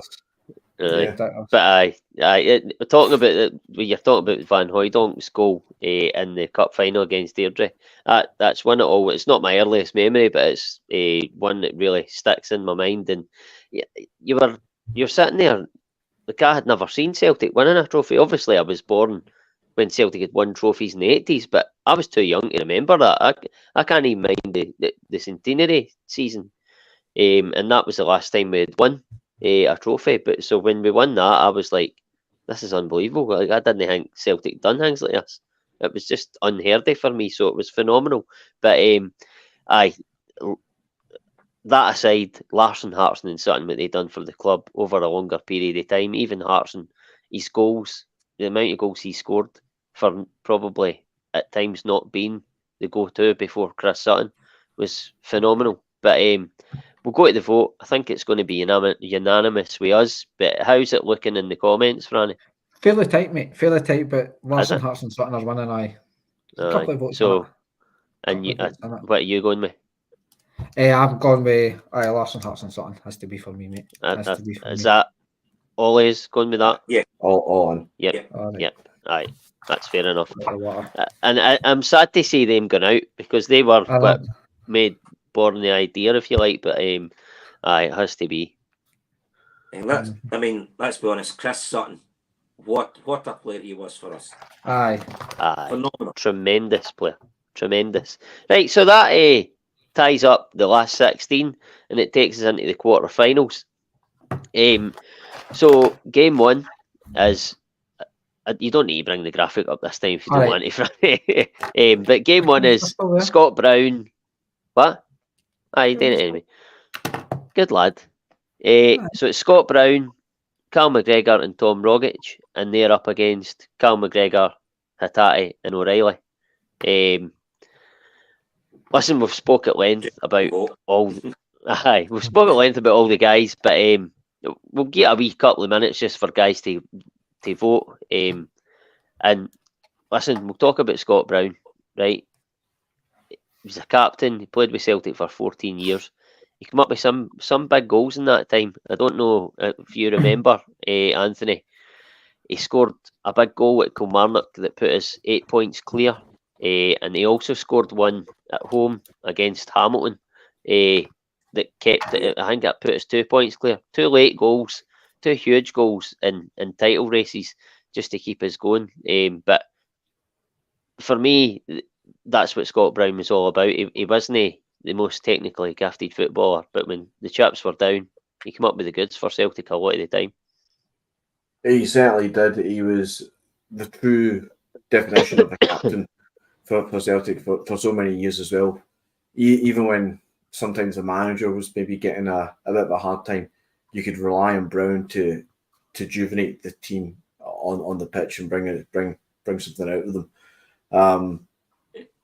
Between the two sides, between the two trios here, are we asking that question just yet? Or are we waiting off?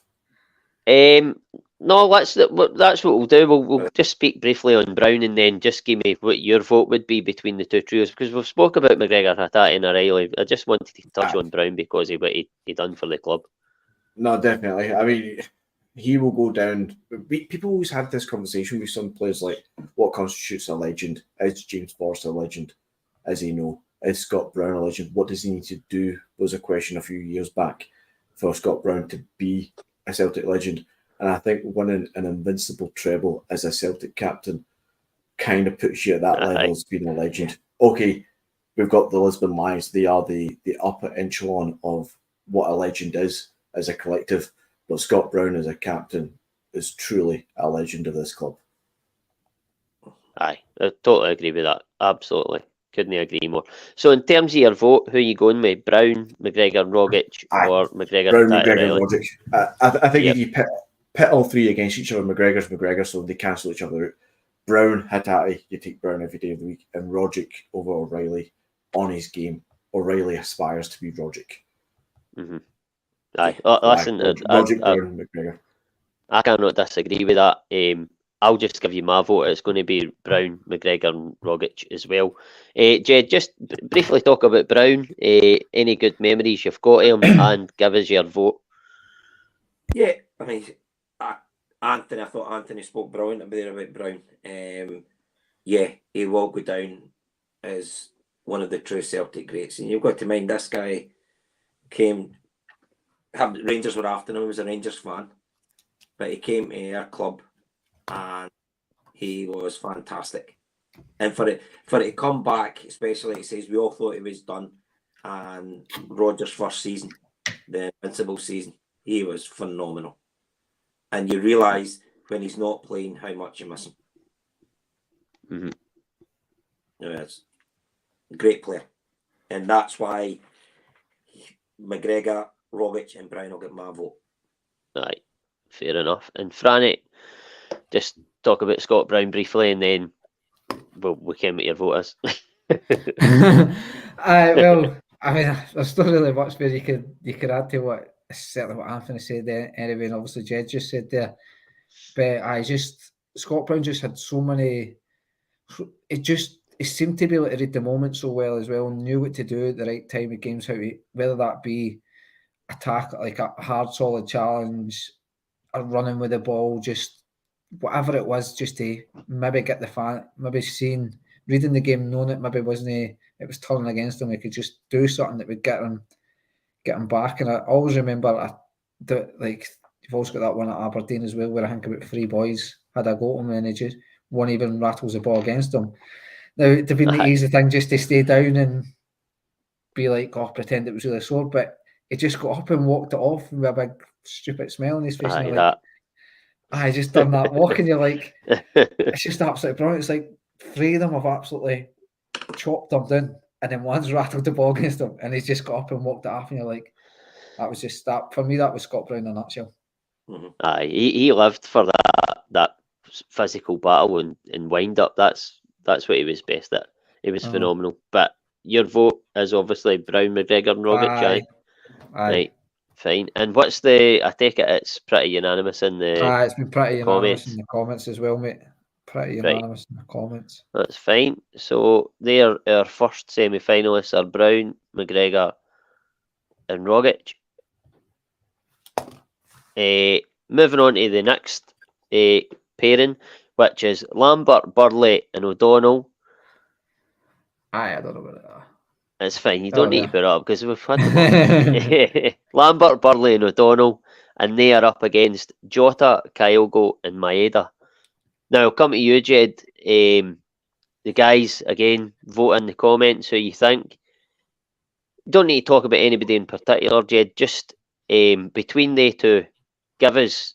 We'll make a case for who you think should go through and give us your vote. Right, so Kyogo, I've just lost my wee notes here. I was ahead of myself there. Just because it's the flair side of it, even though Paul Lambert scored one of the most memorable goals for me to stop the 10 in the row, Jota, because Jota and Kyogo's there, that is it for me. Mm-hmm.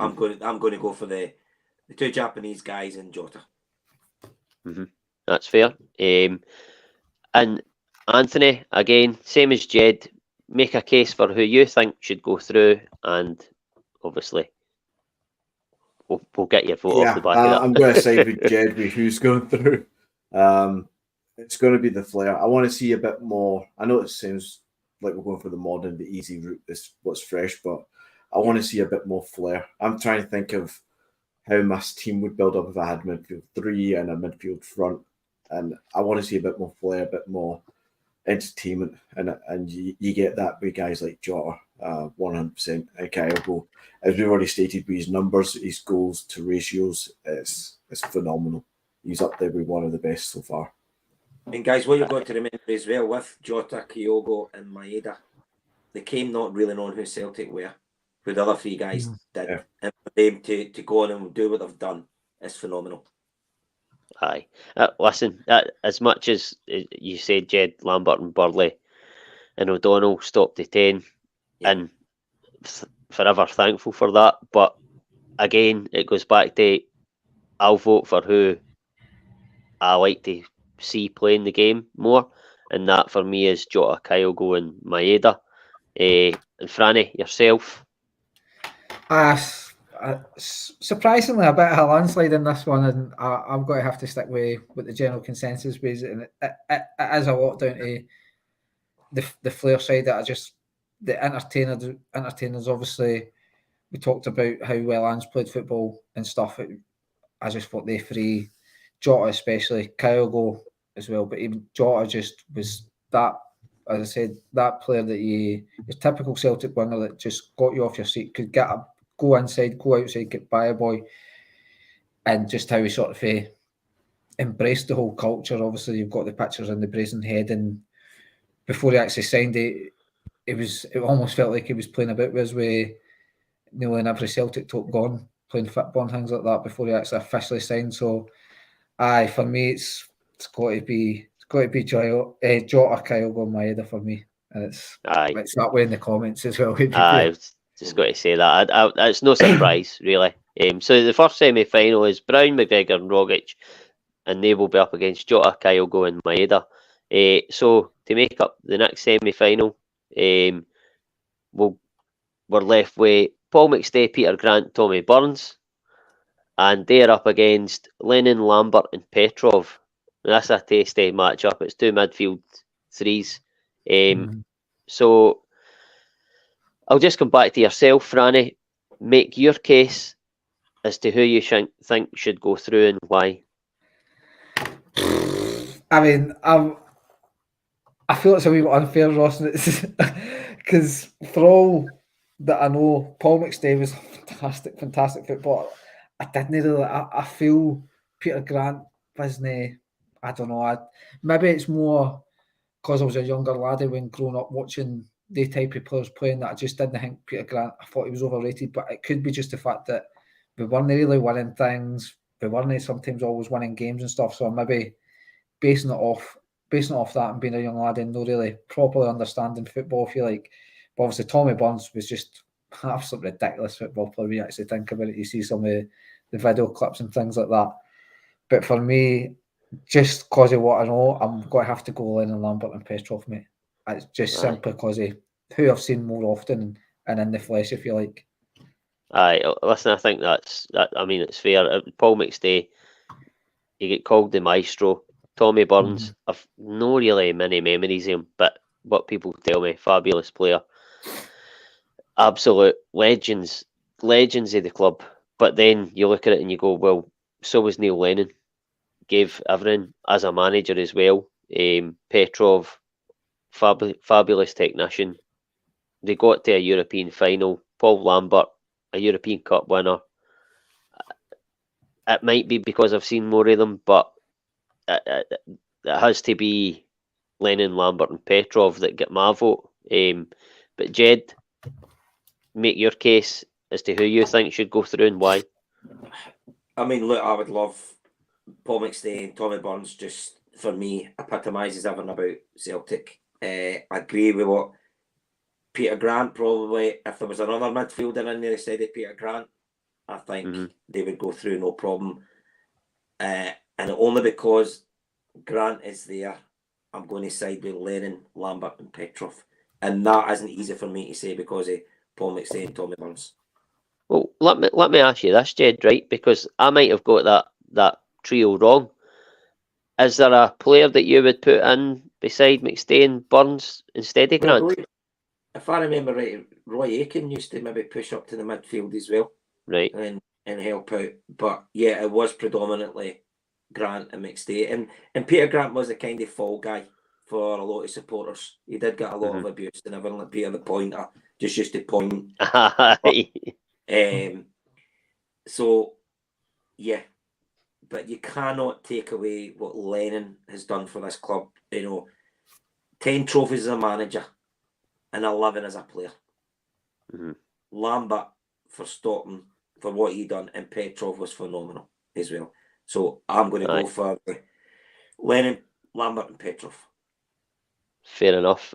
And Anthony, again, just the same as what I've asked the other guys to do there. I can't believe that there's not been enough arguments and disagreements in this. We all seem to be agreeing with each other far too much. I'm going to keep the trend going, guys. I'm going to keep that trend going. Lennon's not my favourite cup of tea after the last few years, and I think a lot of people would probably agree with that. Yeah. But as Jed said, you cannot take away what Lennon done as a footballer for this club, what he had to endure as a human being, his sacrifices he had to put through, and then what you won as a manager, especially the first time around. We can all debate the second time, but the first time around, you cannot take away what this guy's done for this club. I'm going to bring it right back to 2003, though. You get to a UEFA Cup final. We should have won it. You can't take much away from them. And as much as romantic heart wants to tell you that McStay and Burns and even Grant are like Celtic men, and you want to see them win and get the accolades for everything they achieved as beautiful human beings as well, this is going to fall down to the 2003 UEFA Cup. It's going to be Lennon, Lambert, Petrov. Aye, I mean, it has to be. See that midfield three we're talking about there, right? As much as Petrov was probably the best sort of, he was the most dynamic. Lambert was probably more technical than Neil Lennon. Neil Lennon was my favourite. He was the favourite.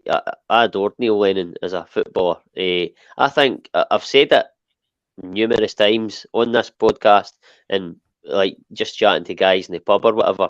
I think at that time that football, they always had a Neil Lennon in your team, whether it would have been like a Makalele or a Jeremy. I always said that Neil Lennon done the exact same job as they guys, and he could have played in that Chelsea team and done what Makalele done quite easily, in my opinion. I think he was, and some people laugh at me, I think he was every bit as good as them, but he didn't have that fancy name. It was Neil Lennon. I think it was nothing fancy. He just broke up play and started attacks, and he done it as good as any of them for me. I read a book a while ago, can't remember the author's name, Michael something, and they described that exact position as the water carrier. That person who just takes the ball away from the defence and starts the attack or starts the build-up going forward and moves the ball forward. He's not there to be fancy. He's not there to be silky and technically amazing and graceful and everything. He's there to help the defence turn the ball around and start moving it forward. All right, Lennon goes a bit sideways at times, but he did that job fantastically for us. He could have walked in. In fact, he was an EPL player at one point, and he could have walked into many of those squads down south easily. Aye, I totally agree with that. And was it Red? Was it Big Red or Reds? Big Red. He's bang on. He wasn't, as I say, he wasn't fancy. He wasn't technically brilliant, but he was a team player and he was phenomenal. But aye, that's I take it the general consensus. Aye, pretty much. Well, it was a wee bit tight, but it was Lennon, Lambert, and Petrov have won. Aye, that's fine. That's good. Right, so we'll move on to the final one, which is Johnston, Chalmers, and Lennox, and they are up against Larsson, Hartson, and Sutton. Wow. That guys, I thought that would have been the final. Aye, it's just the way it's sort of worked out, but again, Jed, I'll come to you first. Again, same as before. Make your case as to who you think you should go through and why. Make my case? God, you could make a case for the two of them, isn't it? I know. There's no right or wrong answer. I mean, obviously, from personal experience, what Larsson, Sutton, and Hartson, because they're fresh in the memory, even though it was 20 odd years ago, where you go back for the height of Johnson, Chalmers, and Lennox. I wasn't even born when they won the European Cup. But I can't see past Johnson, Chalmers, and Lennox because they are the history of the club. Mm-hmm. They are the Lisbon Lions. I'm not going to sit here and try and argue against that. Do you know what I mean? I've not seen enough of the guys, but as you say, you've nailed it. They're the history of the club. But is that what you're going to vote? Yeah, and if you think, I mean, I don't know if Ron's still on. Maybe he may be able to help me here. Who would Larsson, Hartson, and Sutton get into that Lisbon Lion team? Mm-hmm. My personal opinion, it would maybe Larsson would be pushing, but maybe on the bench. Mm-hmm. I don't think Hartson or Sutton would, and that's how I'm going to go. If you look at the stats on that European Cup final, I don't think, if memory serves me right, there's not been a European Cup final as one-sided with shots, corners. It was Celtic had against possession against Inter Milan. So I cannot see past they guys. So they'll get my vote. Fair enough. Listen, if I had seen Murray, Johnson, Chalmers, and Lennox, I would be able to look at it with a sort of more open eyes, if you like. I'm just going to vote Larson, Hartson, and Sutton because I've seen more of them. And for me, you can only vote with what you've seen. Do you know what I mean? As much as you can look at what they've done, but I can't. I'm not for 1 second taking away them winning the European Cup. Not for 1 second. But if I'm voting with what I've seen, then it's the only way I can vote. And that is Larson, Hartson, and Sutton for me. Whether that be fair or people agree or disagree, that's fair enough. That's what it's all about. But right, you cannot disagree with what you've said. You can't. And it's weird though, because I feel weird saying it, because I've made the case that, say, Lennon, Lambert, and Petrov got to a European final. Yeah, and Larson, Hartson, and Sutton got to a European final, but the guys that I'm putting out won it. Final. Aye, I know, and they won one of them. I know, but it's again, not taking anything away for the European Cup win. It was a different time, you don't know how they would pit against each other. It's difficult to say, but I'll just go with that because I've seen them more. But Franny, I mean, I think I've got to kind of have to go with Euro simply for the reasons you've said as well. It's hard to comment on guys you've never actually seen playing a part for, obviously, on sort of videos and DVDs. Like Jed makes a great point. They are Celtic. They're Johnson, Chalmers, Lennox. Franny, I'll be shouting at you the now, pal. Oh, I'll be sending, man. I'm not belly back in this. They're massive in Celtic's history for obvious reasons and stuff. The other reason, I mean, we go on about their achievement so much, and rightly so. And then I suppose you could chuck out the argument they won a European trophy. The other three didn't. And both were in a final. I mean, the other three were actually in two finals and fairness to the big cup. But I mean, I think just Ross, for the reasons you said, I'm going to have to go for Larson, Sutton, Hartson simply because I've seen them in the flesh and seen them more often. But aye, I think it's technically the wrong answer. I know. I know. By the way, you've hit the nail on the head. That is technically. And Anthony, same again. Outline why you're voting. It's hard, boys. It's hard. As Fanny says, but chances are we're going to vote for the wrong ones. If you tell me at the start of this evening that we can only talk about people that we've physically seen, that we can have memories to back up the reasons why we're pushing them through, then these three for them, all four of us actually, as Jed said, these three as the Lisbon Lions wouldn't get anywhere closer. But that's just wrong. You can't not let these guys go through. And it's hard because you look at the numbers and the stats. The three of them are in the top 5 goal scorers of the whole club's history. They won the the more you say, I'm like, they won 9 in a row. They've done everything. It's aye. I don't know what's more credible for the podcast. Is it that we tell them the 3 guys that we never saw play football go through? Or we're not about credibility. We're about your opinion, and that's it. Anthony, honestly, go with what you think, mate. Because if you've seen Larson, Sutton, and Hartson, you go with what you think. Whether it's all about opinions. Yeah. Actually, do you know what I hope? I hope I've voted Hartson, Larson, and Sutton because I've seen them. But I hope that the commenters probably outdo me and put the ones that probably deserve to go through. It's difficult, man. Both of them deserve to go through. That's the problem. I know. They do. And Jed said it at the very start of this matchup. We thought this would be the final. Aye. And if there's any trio to put the Lisbon Lions, it would be this trio of the whole entire thing. which might mean that whoever wins this by almost default is going to win the whole thing, aren't they? Aye. Yeah. I'm not going to lie to myself. I'm not going to cheat myself about players who I've not seen play football, no matter what the numbers say on a spreadsheet. I've seen Henrik Larsson play football, and he's the best player I've ever seen in my life. Larsson, Hearts and Sutton, guys. Aye. Right. So, have you voted, Franny?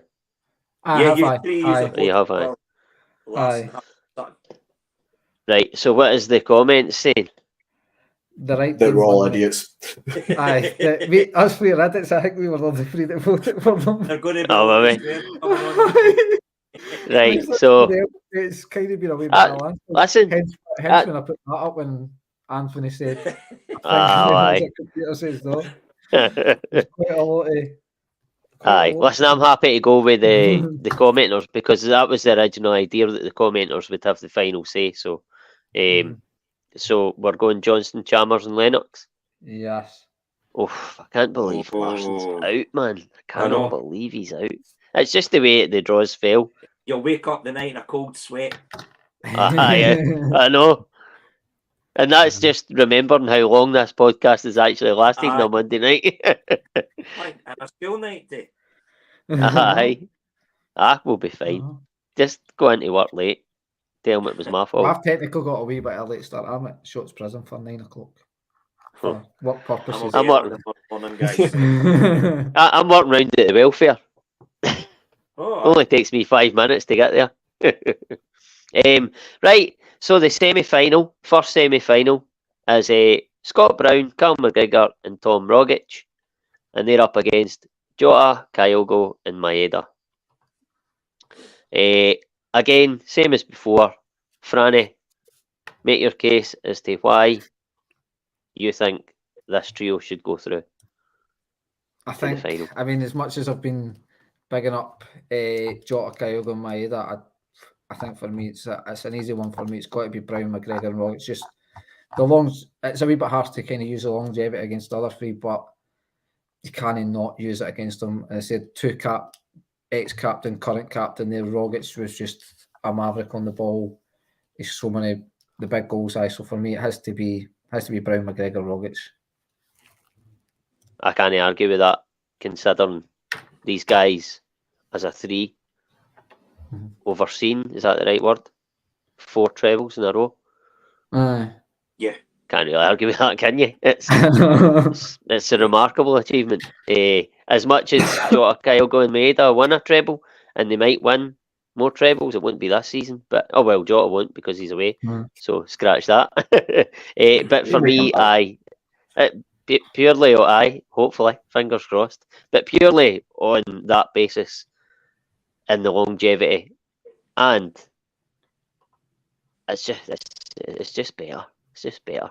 Brown, McGregor, Rogic for me. Anthony, what's where you going?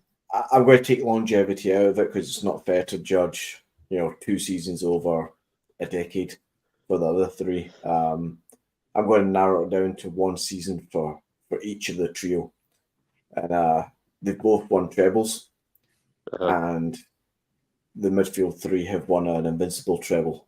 The attacking 3 have not. So McGregor, Brown, Rogic. Cannot argue with that. Well, I'm not going to because my vote is the same. But it's getting late. I'm tired and rambling now. Jed? Anthony made a fantastic point there about the first treble that we won under Brendan Rodgers, Invincible, and plus Brown, McGregor and Rogic, 58 domestic trophies between them. So they get my vote. Absolutely. Right, so Franny, I take it the comments are pretty much... Landslide, mate. Landslide. Aye. That's fine. So the first finalists are Brown, McGregor and Rogic, and they will be up against... Well, it's the other semi-final is Lennon, Lambert and Petrov, and they're up against Johnston, Chalmers and Lennox. I think we can see how this is going. Again, I mean, we've talked about that. Well, this three, Lennon, Lambert, and Petrov, were in the same team as Larsson, Sutton, and Hartson. You don't know who would win out of them, and Johnson, Chalmers, and Lennox put arguably who should have been a finalist, if not the winner, out. So again, Franny, I'll come back to yourself. Make your case as to why your vote is going the way it's going. I think it's just got to be the same reason I voted for Larsson, Sutton, and Hartson, simply because I've seen them, Ross. Again, it's probably not the right answer, but I can only be honest and say it'd be wrong of me to sit and go, it's got to be Chalmers, Johnson, Lennox, when you've only ever seen videos of them and things like that. But it seems silly considering what they actually achieved. But for me, I have to go Lennon, Lambert, and Petrov just because I've seen them. At the end of the day, I mean, that's fair. For me, it's slightly different because I look at it and Larsson was there, and then you had Hartson's goals and what Sutton done all around the pitch. Lennon, Lambert, and Petrov, I don't think if it was between them and Larsson, Hartson, and Sutton, I would probably vote Larsson, Hartson, and Sutton. I don't think I can vote for Lennon, Lambert, and Petrov over Johnson, Chalmers, and Lennox, albeit I've not seen them. But stuff that's been outlined in the previous round about them, I just cannot vote against these guys this time around. When you look at what they've done, getting to 2 European finals, winning one of them, winning 9 in a row. Jed, what was it you said? Three of them are in the top 5 goal scorers. I think I was somebody said that. 2 of them was in the top 5. 2 of them was it you that said that, Anthony? Well, I mean, it's difficult to argue against that. So for me, my vote would go Johnson, Chalmers, and Lennox on that basis. But Jed, what about yourself? Yeah, I've just obviously you mentioned both of them got to a final. I've just pulled up what the team was, but you forget. And again, are any of the guys going to dislodge Stevie Chalmers or Bertie Hall for that team? I don't think so, guys. Probably not. No. So again, it's the old guys for me again. I'm the oldest on here, so I'm going to stick with the old guys. Fair enough. I never doubted you for a second, Jed. And was it Anthony or Franny? Have I still to get a vote? I've voted. You voted Anthony. I think it's just yourself. I thought Anthony voted. No, I done mine. It's Anthony. Aye. I'd be contradicting myself after the last one if we didn't vote for the other three, but we all know how this is going to pan out. The numbers and the stats, I'm going to contradict myself. The Lions go through. Aye. And in the comments, Franny, I take it that is... Aye, pretty much, aye. I think we know the way this is going to go. Yes. Listen, but I think if the draw was done, we could have seen a different final. Aye. You know, just the way Aye, absolutely, aye. But that's the way the cookie crumbles. Aye, and by the way, that's the take nothing away for Brown, McGregor, and Rogic. By the way, these are invincible treble winners and won 4 trebles in a row. That's absolutely unheard of, really. But I mean, the achievements of both these finalists are quite incredible. I'll just come to yourself, Franny, and just again, we've spoke about them at length, but just talk about the achievements, as I say, Brown, McGregor, and Rogic, because you're better placed to talk about that, and then give me your vote. Well, as I say, their achievements, especially that the invincible treble, to do that is absolutely frightening, because obviously to go through a league campaign unbeaten, especially after you win the league, is good going, because complacency can set in and things like that. Then obviously cup games, to just win their one-off games. A lot of the time, obviously Celtic will be favourite to win that game, so you're coming up against teams that have nothing really to lose. So it's almost like a free hit for them, and to keep your wits about, you keep mentally strong, you kind of go for that, but not just for one season, to do it for 4 seasons and not to lose a cup game in 4 seasons is absolutely ridiculous. And obviously there was league games lost within that 4-year spell, but that's That's not unheard of. That's just natural. It's natural to lose league games in a season. But to go 4 seasons and not lose a cup game in both domestic cups is absolutely phenomenal. When you actually think of it, so it's at 3, 6, 12 trophies out of 12 going for, and you win every one. It's absolutely ridiculous. It's phenomenal, Ross. Absolutely amazing. And for their reasons, I'm contradicting myself and going John St. Chalmers Lennox. Fair enough. Listen, I'm better placed to talk about the achievements of Brown, McGregor and Rogic. I absolutely am. And they are unrivalled in the modern day, certainly in our game domestically. But even regardless of the level of the league and the level of the player, to do that on that regularity is quite incredible. And this sounds really stupid because of what Johnson Chalmers Lennox done, but what they done was for me, that I said it at the time, when we won the treble. I said this is our Lisbon Lions. This is our Lisbon. This is our European Cup. It's like what they done in '67. You maybe didn't think at the time, but we'll probably never see that again. And I think what they guys done, winning the treble, the quadruple treble, I don't think we'll ever see that again. Certainly not in my lifetime. I really don't. We'll see trebles, absolutely, but 4 trebles in a row, absolutely colossus.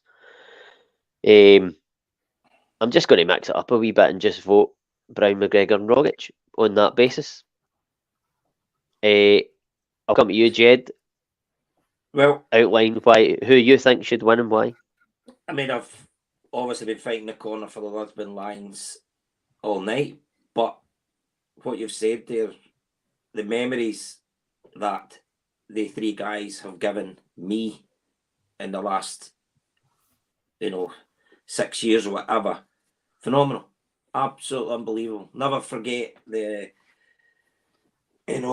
first treble, the Invincibles, was something else. That goal against Aberdeen from Rogic will live long in the memory.